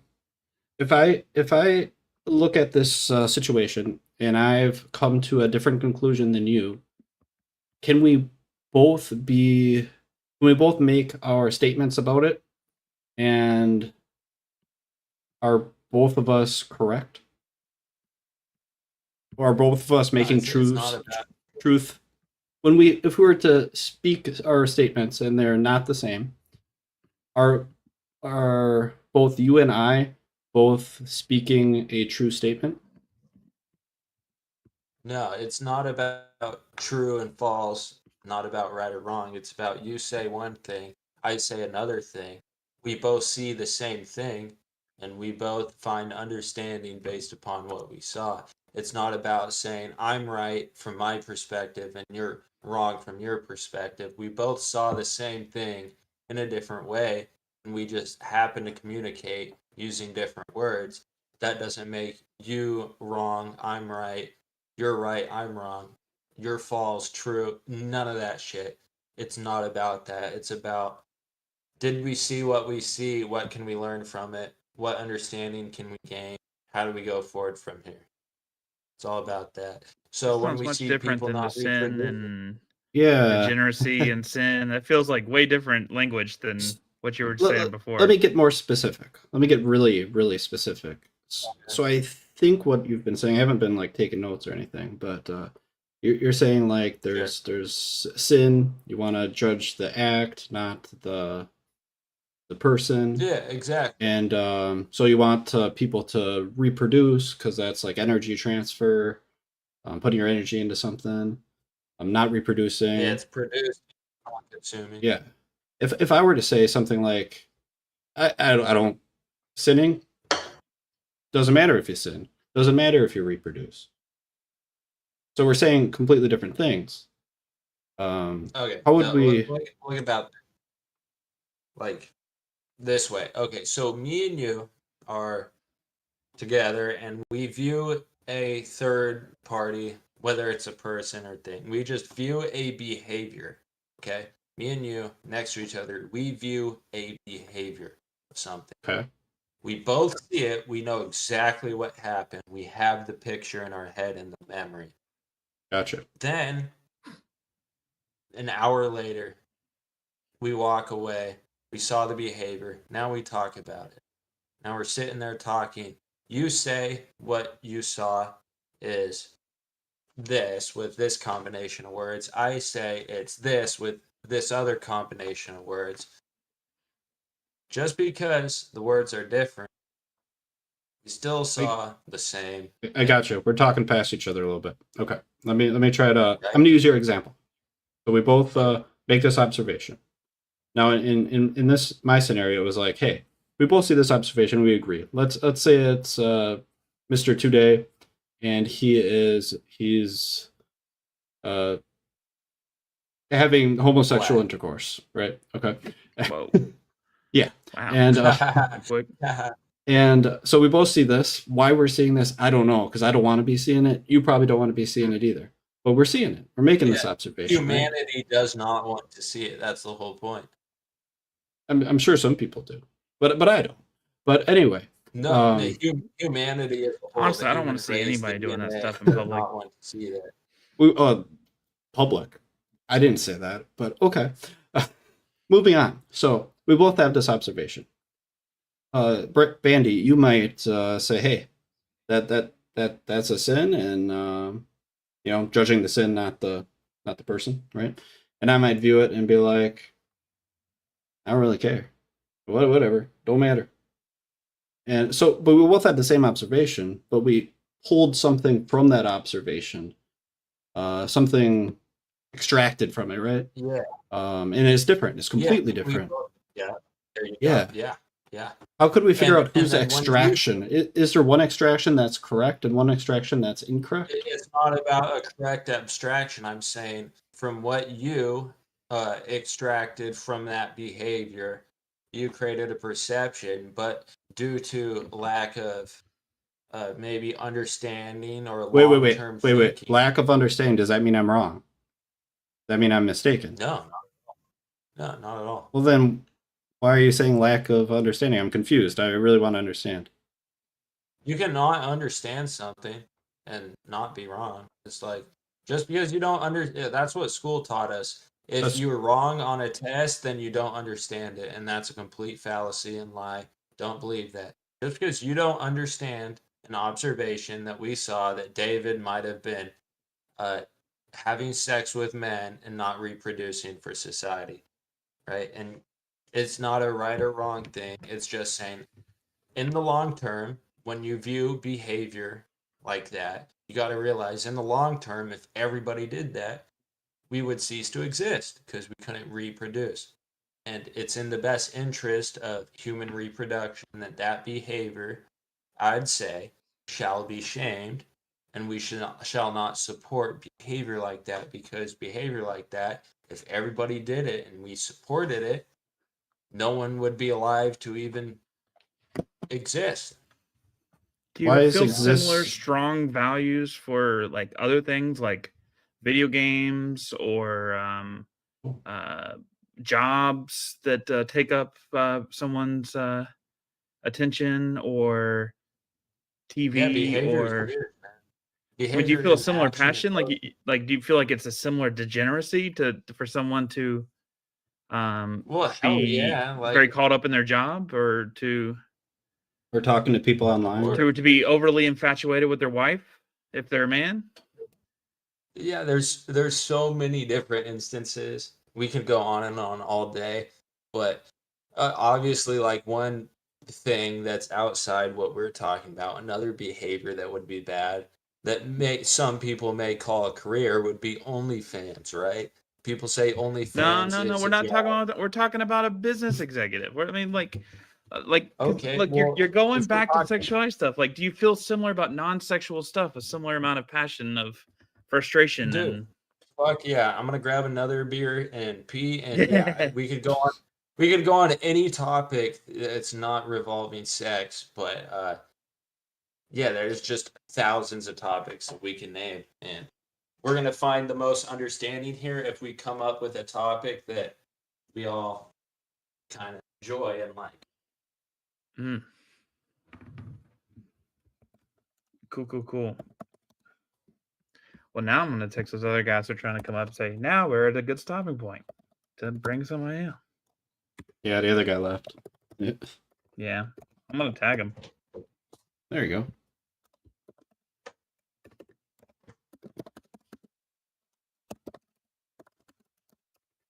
Well, this show didn't go as I expected it. I was like, cool, let's do opposite day. We'll get some people on and Yeah. they'll Hey, honestly, good conversation going. I'm going. I'm with it. yeah, it's interesting. The language thing is really just like Yeah. that's something.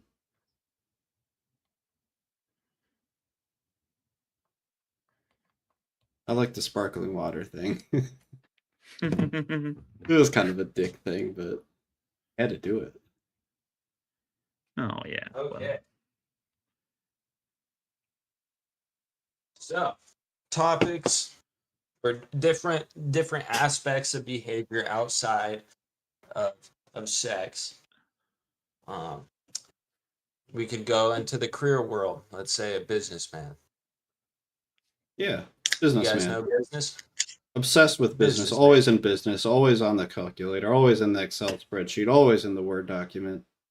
Always. Yeah, so it's a question of, and it's not getting into your business and your personal business, because your business at the end of the day is your business. Bandy, But I in do in think the we grand got. scheme of things, what We're is the gonna. individual doing with his business?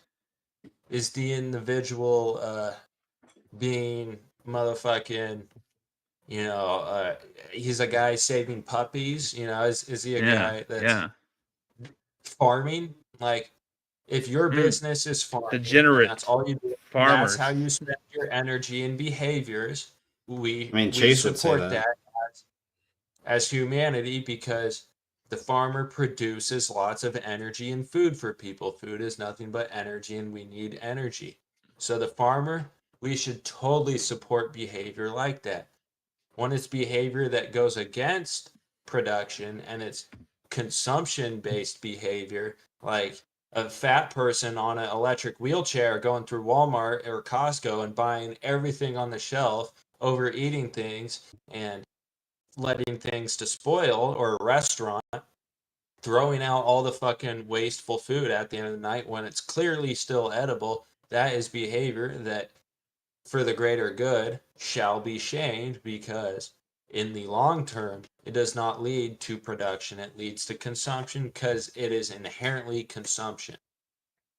I don't think we disagree there. I think that could.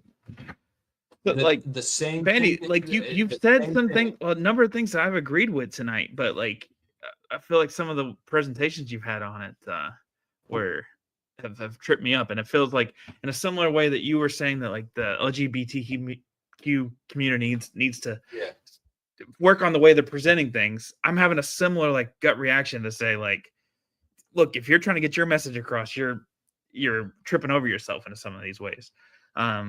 But we are a call-in show, and we've had people try to raise their hand during this time, and I'm going to try to bring some more people up too. Of course. And Pierce, what do you think? Do you want to do one at a time? Do you want to? Yeah. Well, as far as I know, Core was his friend, and I don't know if Chug is, but yeah, maybe we can do one at a time. I don't know. I see that Chug guy raising his hand. I'll let him talk, but I thank you, you guys, for having me on, and thank you, viewers, for listening to the bullshit. Yeah. I think there's a lot of conversation to be had there, Bandy. I'm like, don't No, definitely. Yeah, that's all right. Chuck's starting off strong. I love it. No, bro, that's great. All right, what's up, Chug? Yeah, it's opposite day here. If you didn't know. Yeah. Like, that's how. Oh no, Chug, you waited all this time and we can't even hear you. Whoa! What happened there? Where'd I go? You're gone. Okay, there you are. Back. That's weird. Hold on, bro. I had a manager. She was managing the It's like I work for my mom, who works with Giorgio Armani. All my siblings are fashion models, and I fucked my manager. I had sexual intercourse with my manager. He's Yeah. bad. He's so That's bad. nice. Every How's that day. affected your life so far? How's that affecting my life so far? I got her pregnant. That's That's a pretty big big. effect. Hey, but Yeah. Bandy would say that you're doing great. You're producing That- more Exactly. people in the That's what I world. taught So him. That's what I taught him. I taught him literally humans want to do only a few things. They want to eat raw meat and drink animals' blood like their carnivorous nature, and have children because that's the only thing that makes us euphoric and high. The only way we feel real emotion is eating raw meat and making children and having intercourse and being in nature. Really, that's in nature, right? All right. All right. It's opposite day. Now I want you to take the exact opposite stance and make an argument for it. Take the exact opposite stance. Oh, well, that would be probably like don't have children, eat grains, and be a retarded slave and work a job. Um, I really can't argue for it. All right, This let guy me in try. Let chat. me try. I'm gonna help you out. I'm gonna help you out, all right? All I'm right, gonna go help you out. ahead. Okay. I think the opposite would be like there's more to life than just having sex and eating meat, right? There's other enjoyments that you can have, and you can set goals to other things, Like what? and um, becoming famous. Becoming Let's famous to slaves. Becoming famous to slaves. But you want people sure. to know you on their man-made devices. It doesn't give you happiness to be famous. It doesn't. What gives you natural happiness is what you naturally want to do. Helps you survive. It literally makes you live euphorically. It's Hmm. people It's make the same thing, pigs and they domesticate themselves. would the same thing apply if you were this euphoric feeling if you were self-pleasing yourself? Self-pleasing, like masturbation. Yes. Oh, because you don't produce anything. Plus, trust me, bro. Like doing the action is much better than like. How do you not know this, bro? So, Maybe you're an let me incel. try to understand here. Let me try to understand it. So only if you're producing. So let's say if if your Bro, mate is on birth yeah. control, like the pill, Oh, fuck birth control is fucks up babies. And it fucks up eggs. And it fucks with all those you still get levels. the euphoria. Oh, if there's more natural birth controls you could use, but like synthetic birth control is terrible for you. I'm I just wouldn't even interested in the recommend that. euphoria part for right now. Would the euphoria Euphoria, part when you're yeah, high from drinking animal's blood and eating raw meat and talking living about the naturally, sex? Let's focus, Chug. We're talking about oh, sex oh, here. oh, I can talk about that. So basically, ever since you might find this interesting. Ever since I've started eating the diet, like I have a lot of raw protein and fat, I can enjoy sex for like 3 hours, like 3 to 6 hours, and have 3 ejaculations at a time, and not have any dick discomfort. And I can continue pleasuring a woman for 3 to 6 hours at a time. I don't need any pause. Ever since I've been eating raw protein and raw fat, no joke, and drinking all right. especially lamb's blood and like lamb's blood will actually help you with that. But mainly like raw egg yolks, probably. Where I'm not even lying. I've like videos, bro. I've stopwatch. I screenshot them all because it's like almost in crazy. Well, it's actually human. It's actually human, but you guys are You retarded know, slaves who eat grains and kill your sperm counts and make yourselves depressed. So if you disagree with Hmm. me, you're a retarded slave. we're just gonna bring Hmm. Core up here. Hold on. Oh, I get that was a back view. Hold on, let me turn my camera. Hi guys. Yo, I'm Hello. like semi-normal. What's up? What do you want to talk about? Well, you had some thoughts cocked and loaded there for a while, and then you went Oh, away and came oh, back. me and Bandy can go back and forth for forever. Me and Bandy go in here all the time. All right, But right on. yeah, I had a few quips during that, but I always have something to say about whatever he says. how about this? So today was supposed to be opposite day. We haven't gotten into that opposite day much here. So if you have a belief or something that you think is true, I want to know what the opposite of that is. And I Here, want you to make an argument for that. if you will let me actually hop on my computer and put my AirPods in so that I'm a little more set up. Sure. Sure. Do your Let thing. me just.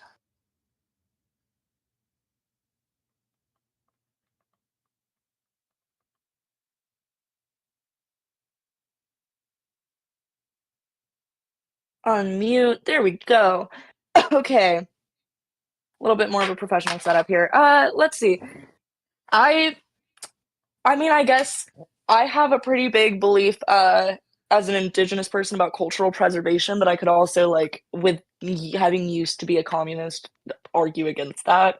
Argue for, like, cultural assimilation, say that everyone should eventually evolve to be in the same culture. Sure. Okay. Let's hear it. Let's hear the opposite of your current stance. So you would be arguing for assimilation. Yeah, with the natural progression of society, I mean, you look at the way that social media has interconnected everyone everywhere. Like, we see this with linguistics. We're seeing other languages that don't use English pick up English slang because there's no other word to describe it. So they're putting English words into their language. They're grabbing English or American like culture because it is the internet's culture. We've popularized it to where if someone in the middle of Asia could go see what Americans are doing. Right. And it's only just a natural progression for humanity at this stage to progress to a point of a singular culture.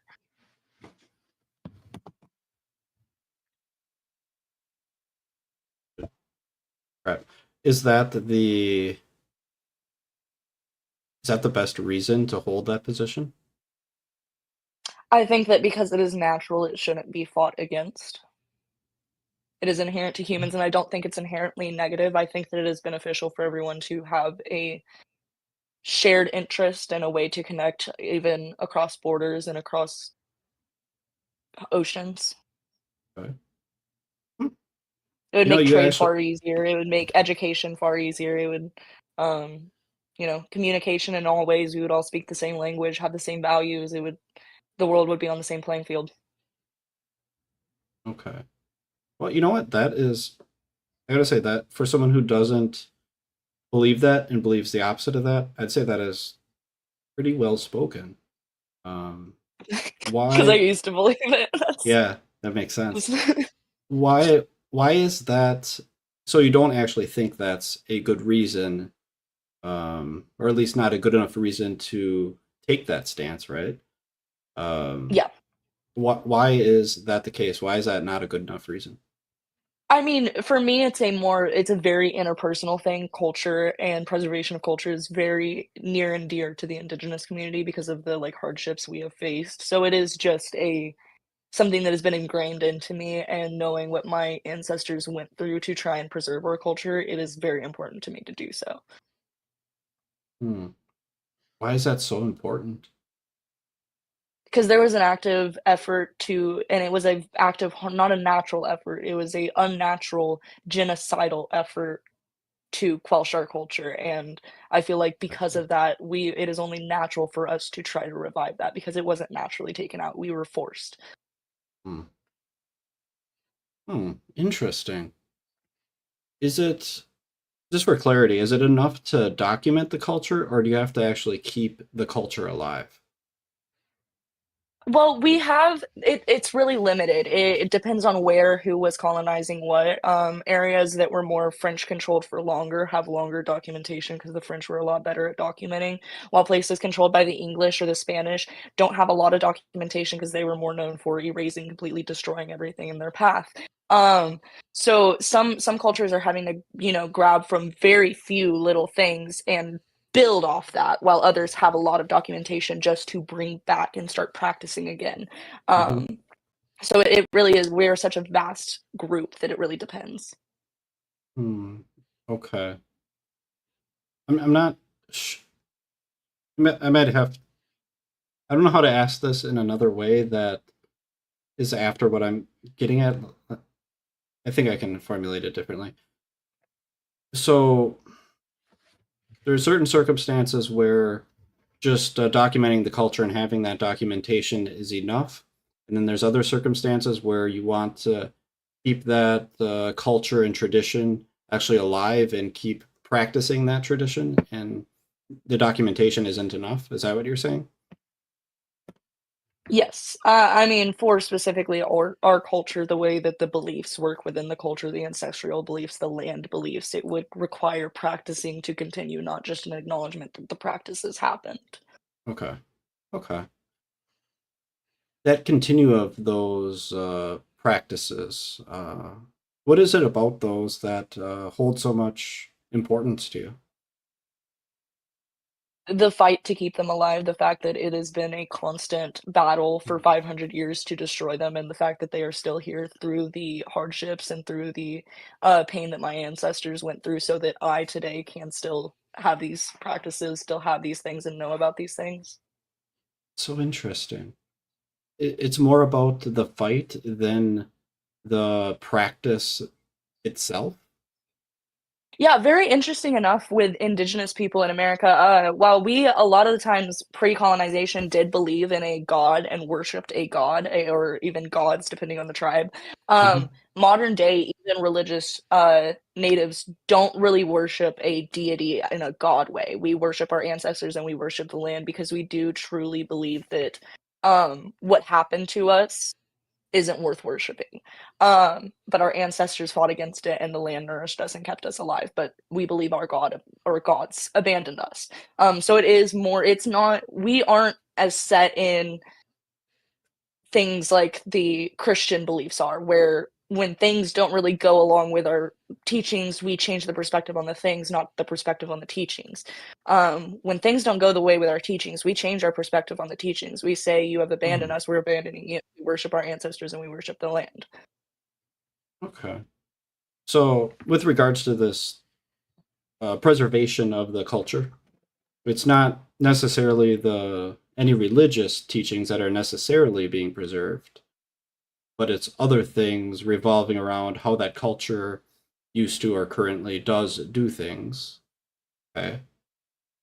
What is it about Yeah, well, the what especially the sorry, go ahead.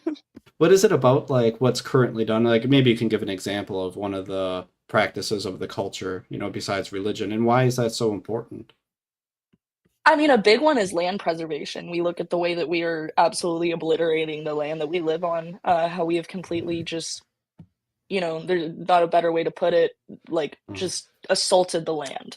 Totally just taken everything from it, and a very important part of almost every indigenous culture around the world, the Sami, the Maori, like, just all these groups, the Samoa and North American and South American Native groups, the most important thing was land preservation. We made sure that we were working in tandem with the land so that we were not killing it, we were working with it. We believed it to be in itself a life form. Um okay. When David was talking with Bandy before, he said that like the something was kind of getting lost in the message. I wonder if that's the case here. Like I wonder if it's not is it more about the underlying values of the culture rather than the culture itself? Yes, I would say the best way I can explain it is I don't know, we are a more evolving we like to think of ourselves as a still evolving culture. We don't wanna hold ourselves only to what we were pre-colonization. We believe that, like, cultures evolve over hundreds of years no matter what, as new things are discovered, and we, as indigenous people, have also done the same, just while being occupied. Um and that's kind of the perspective I like a lot of indigenous people and I myself take on it, is that a lot of us don't really adhere to the old traditions, but that doesn't mean that we don't adhere to the culture. The culture itself has evolved with the times.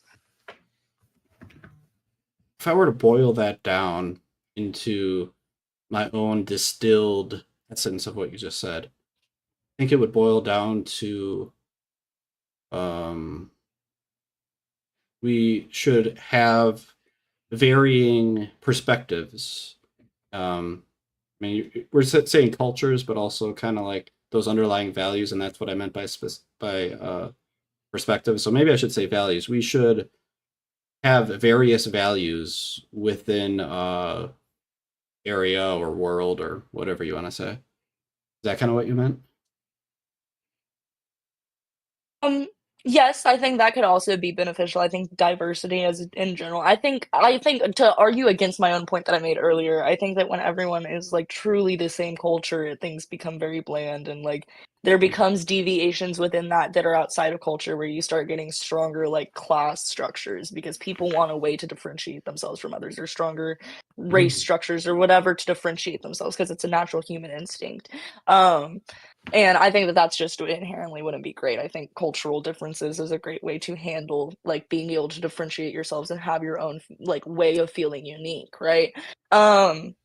And we see that in America. Look at America, the one place where like I mean, yeah, we are race focused, but if you look at specifically white people, like they have abandoned ethnicity. They don't really identify with their Italian roots or their British roots or their Irish Mhm. roots or their Slavic roots or whatever. Like they're just Americans. And so we inherently focus more on class and we inherently focus more on skin tone rather than our cultural backgrounds. Because that's Hmm. just the only way we can feel special. Hmm. So I think that just it's a safe way to be able to have diversity and enjoy other people's areas without starting to because it's just it's enough of a minute difference that you can't really put yourself too far ahead of someone else with at least not in the way you can with race and class. So interesting.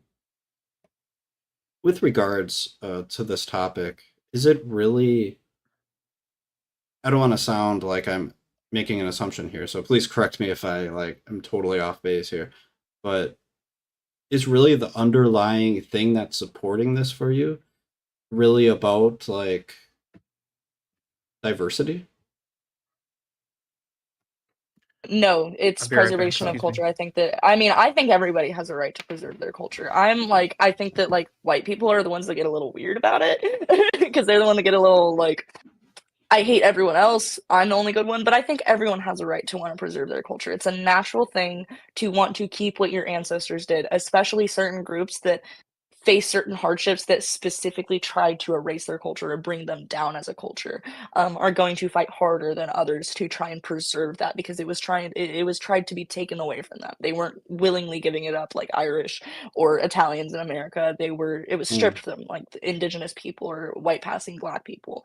Like it, you know, it's a very nuanced history that goes into why specifically people of color in America or people with diverse backgrounds in America have a little bit more of a different opinion on like, yeah, we don't really want to like merge cultures. We like our culture because it was purposefully trying to take away from us. And it's not necessarily just about we want our neighbors to be different because we're fine living in a neighborhood with all our people, but we want to still have our thing, just like you want to still have yours. Okay. Yeah, I think I Am I think able I to hit kind of this? Are get you it. recording or something? Am I good to Yeah, we are, but you can hit it. Yeah, I don't care. Okay, I don't even awesome. know what it is. It's a Yeah. vape. Yeah. It's legal. I don't know if Sorry, Maybe. like my kids you woke had up for a terms of second. guidelines. I know that TikTok's a little weird about vaping on camera. Yeah, we don't care. Yeah. But So it's really about maybe it's about fairness. Like if you willingly give up your culture, like that's fair. Like nobody's yeah, taking it away from you. But if it's being taken away from you, that's like an injustice. That's kind of it what I'm is an hearing. injustice that people are naturally going to be resistant towards. People are like Gotcha. any group you look at that has had their culture stripped from them, not willingly gave it up, have had a resistance towards it. When you look at cultures that did willingly give it up, like oh, sorry, I was reading the chat. But if you willingly gave it up, like Irish Americans or Italian Americans, they don't hold that same like they don't sit there and harshly try to sit there and reclaim their culture and like Yeah. adamantly like reject American identity and say no, I'm Italian, like the way that indigenous people do, like how we adamantly reject being called white people. We want to be called indigenous, or actively avoid. I've met Afro-Indigenous people that don't like being called Black. They want to be called Indigenous. It's a consistent thing within the culture because when you are forcibly taken away from something, you're going to be resistant to that rather than choosing to walk away from it on your own. You guys may have answered this before, and but I had to go help my kid. Sorry about that. But so like I imagine that one of the things what I'm hearing you say is you value the culture and the efforts of your ancestors, and you want to keep their legacy alive in a lot of ways. Um, do you think there's any instances of your ancestors who had conflicts with other people, and if they had a conflict with another person, like another tribe or another group of people, and they had to choose what to keep of that tribe or that group of people, how would they go about choosing what to keep and what to just record? So, specifically, okay, so I'm of mixed descent. My father is Slavic, my mother is Indigenous. I don't know much about my Slavic history, couldn't tell you anything about it. But specifically with my tribal history on my Indigenous side, we were completely pacifist. Few wars we did get into were post-colonialism with the American government. We didn't follow traditions in the wars, we were just fighting alongside the American government. But in any positions that we were put in, the times that like the French showed up, the Spanish showed up, and we were given the options to either fight back or make trade, make friends with them. We just continuously chose to make friends and choose trade because we ourselves had a pacifist ideology that if you can save the soul, get rid of whatever you have to save this person's soul. So we did end up sacrificing parts of culture, sadly, even though we secretly kept it alive, passed it down through generations. Outwardly, we didn't practice things because it was more important culturally to preserve life, to make sure that people weren't dying for that. So No. we didn't get in wars. It was very anti-war of us, and most people didn't war with us, neighbors to us, because we were very Yeah. nice. Yeah, sure. Does the desire to honor that legacy because they were pacifists in that regard, or is like Oh if you yeah, I had a mean, I similar personally indigenous tribe or like any group, like any country in Europe or that was taken over or whatever, any African country taken over by another, whatever. If they're not pacifists, do you still feel as though like how do you decide what to keep and what to record? if other people, okay, can you repeat that question a little so I can understand better? Well, I guess what I heard you say was that you felt like the people in the tribes that from your family were very virtuous, and you want to keep those virtues alive. You feel as though those have value for life and society. If there was a tribe that was not as virtuous or something like that, do you still feel it deserves the same amount of legacy, the same amount of preservation, or versus just recording like what Yeah, it was? yeah, I do. Oh, you weren't here for that. I said Yeah, earlier sorry. that I think I said earlier I do think that like white nationalists get like really weird with their shit when they start being like, no, other races are bad. That's weird. But I think even white people have a right to It's be like, very no, I want to arbitrary. Yeah. preserve my culture. I think there's a level of rationality of like I give to some. I give a little. What's the word I'm trying to find? I have a level of understanding to like when you see like people in the Netherlands or people in Germany or people in the UK saying like, oh, like white people are becoming a minority here. And like you're actually seeing the statistics and I'm like, okay, that's fair because that's your country. We had that happen here. We didn't like it. Like that's totally fair. But it does like there's points where it gets weird, but I do think at a certain extent there's leeway for everybody no matter their background to want a preservation of their culture. It's a natural instinct for humans to want to preserve what they have had for generations. What would it look like if you felt that your culture, your family's culture, the what would it look like if it was preserved in a way that you would feel satisfactory?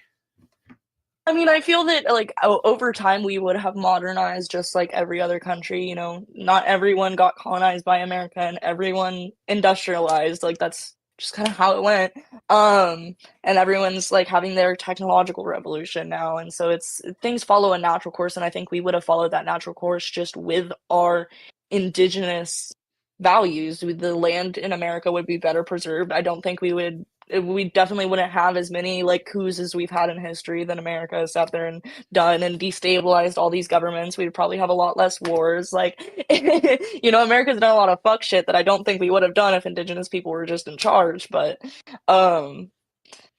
because that was very against our values. But also, I don't think we would have ever became one unified country. I think we would have been states, but like I think we would have been split up like Europe, like a bunch of small countries of specific tribal groups. Like I imagine the Muskogee would all band together, the Sioux would all band together, the language groups would band into countries, even though they have tribal diversity. So, but I mean, that is one thing that I like to think about a lot of what America would look like. I mean, I also like to think about the theoretical of if France took control of America rather than England, because France wanted to build America into a indigenous France, like an economic France, with still the indigenous culture there, speaking both their indigenous language and French. And that's always been a cool thought to me of like, what if? But sadly, that was not our reality, and we did lose a lot of our culture, and we are working on rebuilding. Which parts of the culture did you lose? I mean, a lot of us lost our I'm trying to language. I understand. I'm personally, not like, yeah. a lot of us did they lost our lose? I guess, language. yeah. A lot of us, like for hundreds of years, our practices were illegal, like literally illegal to speak our language, to practice our ceremonies, to a lot of our foods were even made illegal. They literally hunted out all our bison because that was like our main source of food. Like I'm sure you've heard about the Yeah, it's a dick total move. genocide of bison that happened. That was Yeah. because they wanted to starve us out. And so we lost a lot of our traditional things and a lot of just things that like we kept going throughout history and through like even me today. I do not know my language. I plan on one of these summers going down to Durant and taking a couple classes and becoming fluent over a summer. But right now I don't know Choctaw. I know a couple words. And that is the reality for most indigenous people. We don't know our languages. Only really few elders do now. But thankfully, people my age are taking it upon ourselves to go and learn and pass that down. Yeah. I'll go on the record and say that outlawing a language is just dumb. Yeah, no, yeah. Yeah, I'll go on Oh the yeah, record it and was say, no, that. that's fine. And But it's like let's say residential schools as hypothetically, well. if the language wasn't outlawed, if the food wasn't a thing, and there wasn't the sabotage of food sources and stuff, I mean, all these things, what would be preserved otherwise? Like if you had the language, I mean, Like what would we not have other than those things? I guess, I don't know if that question makes sense. Like I mean, I guess it would be also just a lot of tribes had a nomadic way of living that would not work with like American settling. And just American settling, like the population increase from immigration. Like if we had just had Yeah. natural population growth, and not this like large bursts of immigration over like hundreds and hundreds of years, we like just with how that worked, that mass immigration, like we would have had to farm the land more than it needed to be, and it just wouldn't have worked either way. I think we would have still lost like our agriculture the way that we worked with farming the land to make sure that we were preserving it. I think it wouldn't have worked with upkeeping the population through immigration. We would Yeah. have to like make sure we weren't getting that massive immigration. Yeah.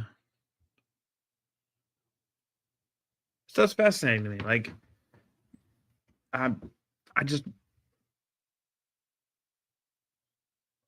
trying to understand best how like legacies and how people and cultures can be honored.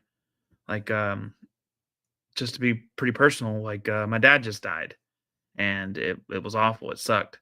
And I'm sitting here trying to figure out like what to do with his legacy. Like, do I constantly bring him up? Do I talk about him constantly? Am I talking about how he was here and he's not here anymore? And it's like, do I impose that space on space that he wouldn't be in originally? I don't know. You know what I think you should do, David? this is kind of a tangent here, but Okay. you know, your kids may not remember him very well, right? Like they're pretty young yet. You They were know, pretty close. Honestly, that's the hardest part. I think while his memory is still fresh in your mind, I think you should record a few videos talking about who he was as a person, right?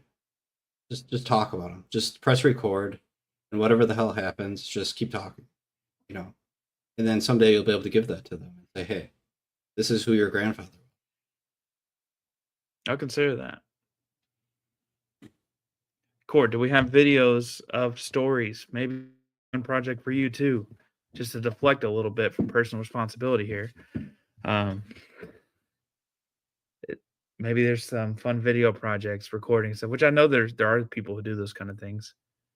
You mean like videos, like stories, indigenous stories? Yeah, storytelling and Oh yeah, yeah, every that's tribe, already every single existent. Yeah, tribe, yeah, absolutely. every single tribe. If you go on their page, you pick a tribe, you can go find a list and then pick out of a hat. You go to their page, their official website. They'll have Yeah. a little part on the website where they have elders sitting there talking to the camera, telling you stories, all the way from like stories they tell little children to stories they're teaching adults. Like it's every tribe we keep our, that is the one thing we have kept, is our stories every time. That's how we preserved our culture, is turning things that were tradition, were things that we practiced every day, into just simple little stories that we like to tell our kids. Do you feel as though that the practices that are no longer practiced um, had value because they were done by the people that were meaningful to you, or that because they had meaning outside of, like, I mean, that they were practical, I guess. I don't know if the word is that. It depends. I think that Yeah, a I mean, lot that's of the our broad. practices, yeah, it just depends. I think our practices on how we interacted with others, our pacifist ideas, our ways, our beliefs of give if you can, give whatever you can when you can, don't expect in return. They should just return out of the goodness of their heart. Um, those basics that are like a lot of the social beliefs that are given are absolutely still useful today. I think a lot of our agricultural beliefs, if it was applicable to the population, even the ones that aren't applicable, like the ways that we in Oklahoma handle wildfires, is taken from indigenous people. Like we would burn a strip to make sure it won't pass over that strip. And that was from indigenous people. Indigenous people taught us to do that. A lot of things that we do in modern day. We've learned bathing from indigenous people, I think. Like, or shower. It was bathing, yeah. How to properly bathe. Like that, Some of we us have did. things even in modern day we use that came from traditions that we had. But I think other things, like I still take a very objective view on things. I would say atheist, agnostic. I don't really believe in a god, don't practice any religion, even though culturally it exists. I consciously know scientifically that I don't have two souls and one soul stays here and one goes off to the spiritual plane, but I culturally believe it for the sake of keeping that alive. So I do differentiate cultural and practical belief.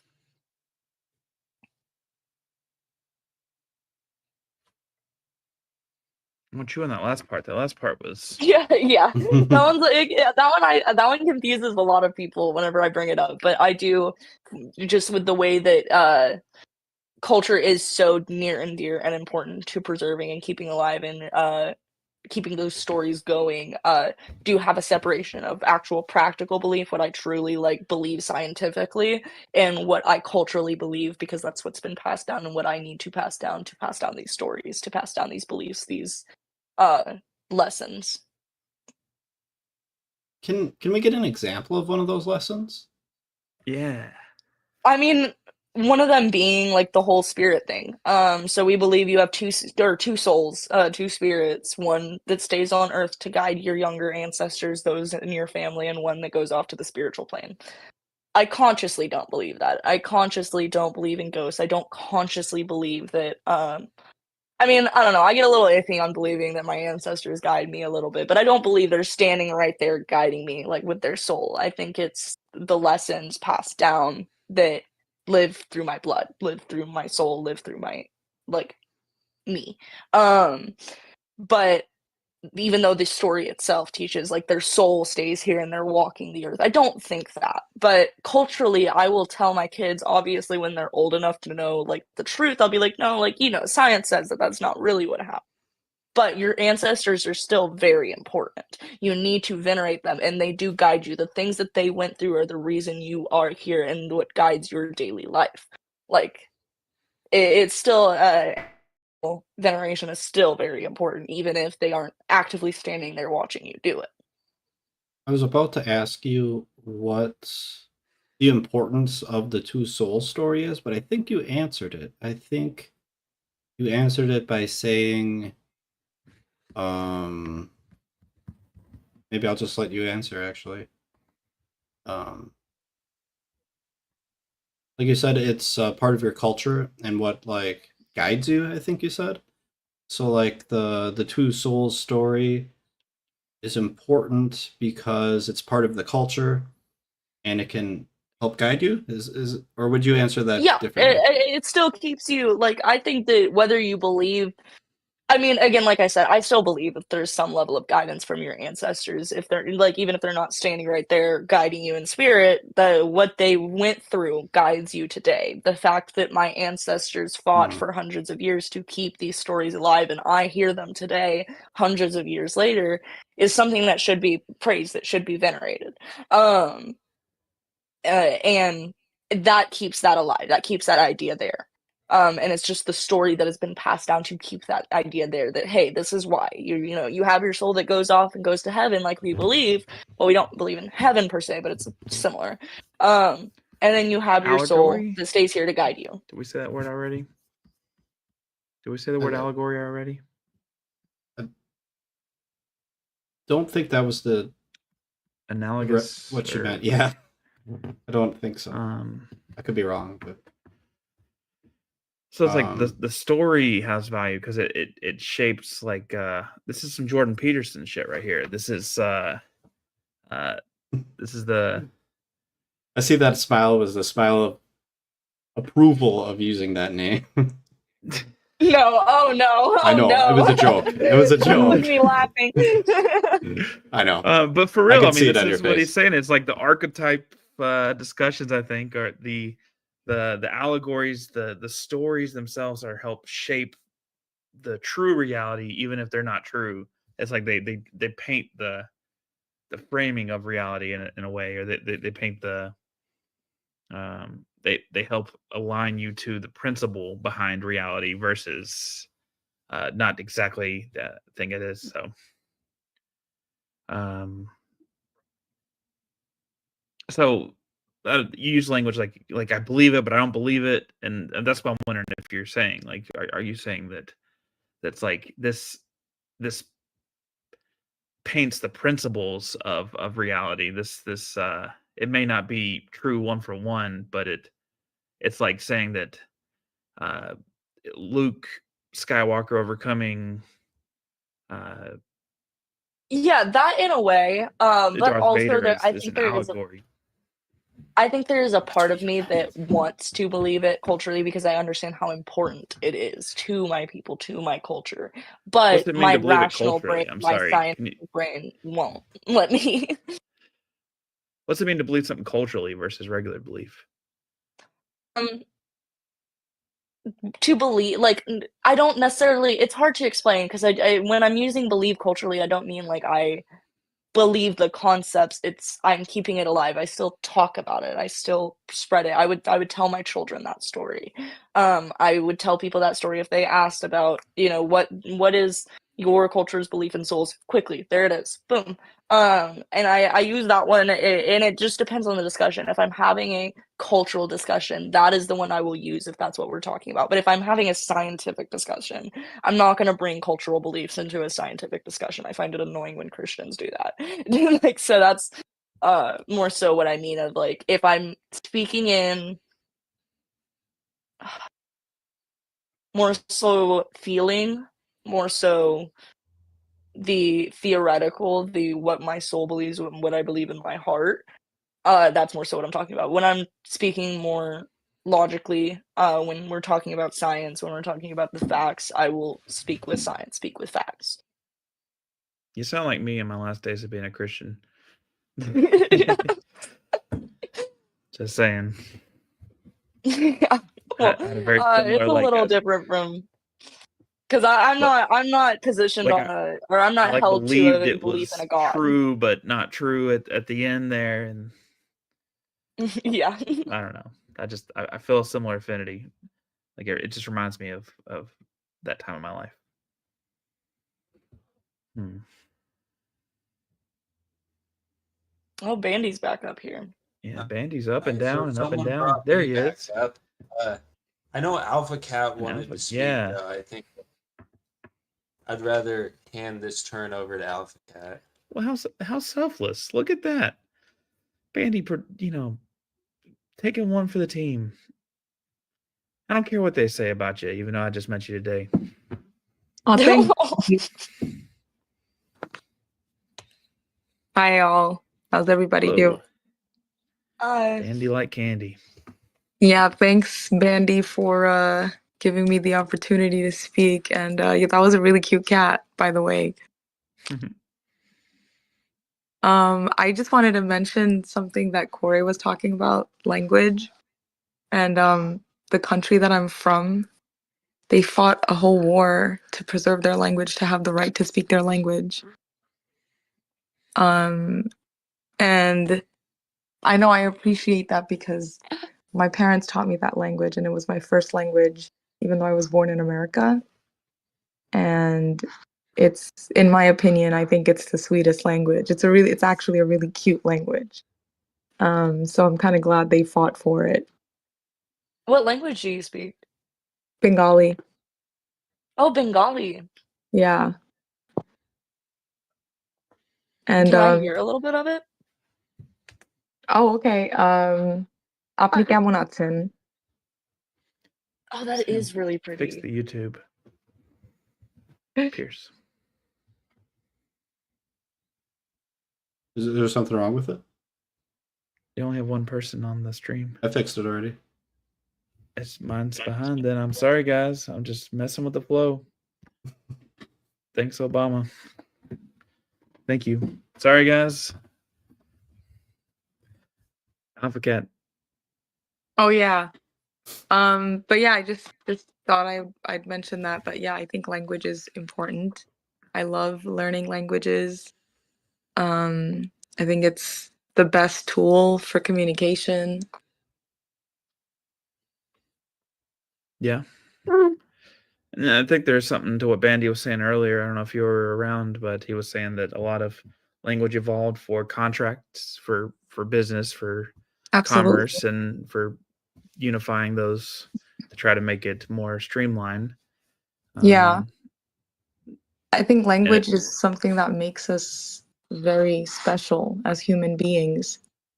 That, you know, we as a species were able to speak with eloquence and we can learn different languages. There's not just one language that we speak, there's languages across different countries and nations, and there are different dialects and expressions in language that makes us very special and unique as humans, as opposed to just animals.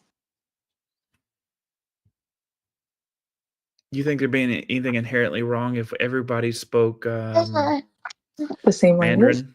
Yeah, the same No, I don't language. think it would be inherently wrong. I just think it's really amazing that we have, you know, hundreds, if not thousands of languages. I mean, India alone has, I think, hundreds of languages. You can go to one region just a, you know, couple 100 kilometers away and then boom, they're speaking a completely different language. Yeah. So I think that's it's incredible. Sometimes when I sit and ponder just about that we are capable of doing that. And if you wanted to, and then also just being capable of learning different languages, that a person is not always just truly limited to just speaking one language. They could learn another language if they wanted to. And if they really tried, there are capabilities for it. And yeah, like when I was younger, I learned Bangla from my parents, and then I learned English in school. I learned Hindi because I grew up watching a lot of Bollywood movies. Nice. So that's how I learned Hindi. And then, yeah, I think language is an incredible tool and should be very appreciated. It's pretty wild though. Like, I mean, you could go to like a different workplace. Like, you could go to a job, and like, there's a language there. Like, there's a certain amount of things that you say and don't say, and ways that you communicate words and don't communicate words, and Oh yeah, it's called what is it? When you change code? code switching. Yeah, code switching. Yeah. One of my favorite activities is to go to like a social gathering, like a party or like some kind of get together. And I like jumping from group to group because it's like you got to kind of guess like how you talk to different people and stuff like Oh that. yeah, I'm talking to you guys a certain way right now. Yeah. And it goes back to the thing I was kind of asking Cora earlier. It's like, oh wait, there she went. Yeah, Like, how do you decide what part's important to keep or not? And it's like there's just so much information out there now, and like Oh my now God, there's like yeah. so many like mini micro languages on internet communities and fandoms and Just slang and everything. Yeah, slangs. I don't even know how I'm gonna teach. I just had a baby. He's like 5 months old now, and I'm thinking, like, I don't know what language to start him on. It's like, do I just speak to him in English because I also want him to learn Bangla? You just And start then- with C++ and get him That's on how- a fast track to. My husband is like, Yeah, there you go. yeah, my husband's obsessed with Rust, by the way. But That's an all-consuming game. yeah, I just don't. I feel like it's just harder now to teach with the information overload.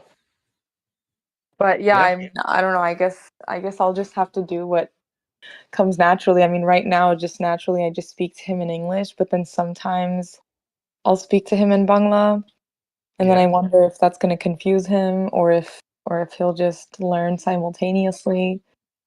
Both. You'd be very confused and learn simultaneously.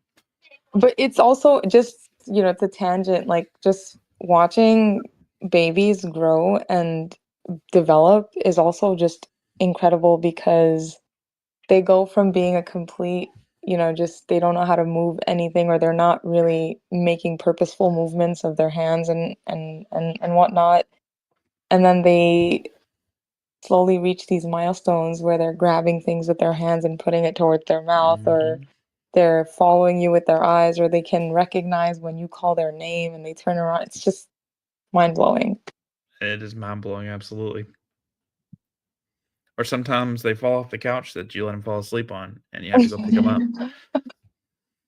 No, I got some good baby proofing around the house, so. My kids aren't babies anymore, but that happened. Oh, how many kids do you have? Or how 2. old are they? Young, but are they toddlers? They're just out of the toddler stage. Okay. What did you think of the toddler stage? It was difficult and fun and awful and great and tiring and exhilarating, and it was heavy and light. My husband has more kids. This is my first kid, but he has 5 other kids, and they're all like one after another. So the oldest is 8, and then we have 6, and then we have 4, and then we have 3. No, so we have 2.5, and then a 1-year-old, and then mine is 5 months. And the toddler is absolutely a menace. And it's the worst because, speaking of language, everything would be so much easier if he just knew how to talk and could just tell us what he wants. Yeah, you think so. But then new problems arise. And it's like my husband's first wife, like she she paid for this program called Gemini, and it's like this Mhm. program that teaches kids like words, like sight words, and then just spell it out and they show Mhm. you the image. It's very low stimulation. It's a very good program for, I think, babies, Mhm. like kids learning Mhm. how to talk.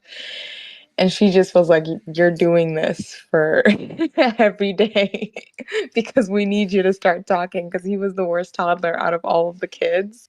Like the other kids were not as bad, but he in particular, just the most tantrums, the most Mhm. screaming, the most crying. Just it's like, what do you want? Like we don't know what you want. We want to help you, but we don't know what you want. He wants So the other 4/5 of your attention.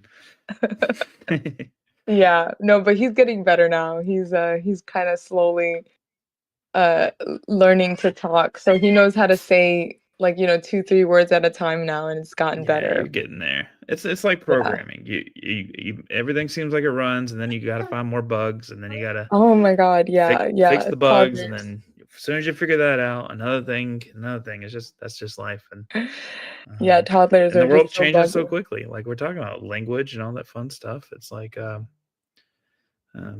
kids are gonna have a crazy world to live in really coming up. I mean, you got your older kids now. I mean, they're bombarded with information. I mean, we're not in a like a an era where it's like you can just go ask somebody trustworthy for the answer to things. There's 8 million answers everywhere. There's Oh my answers that God, are very yeah. plausible, very likely, but also not true.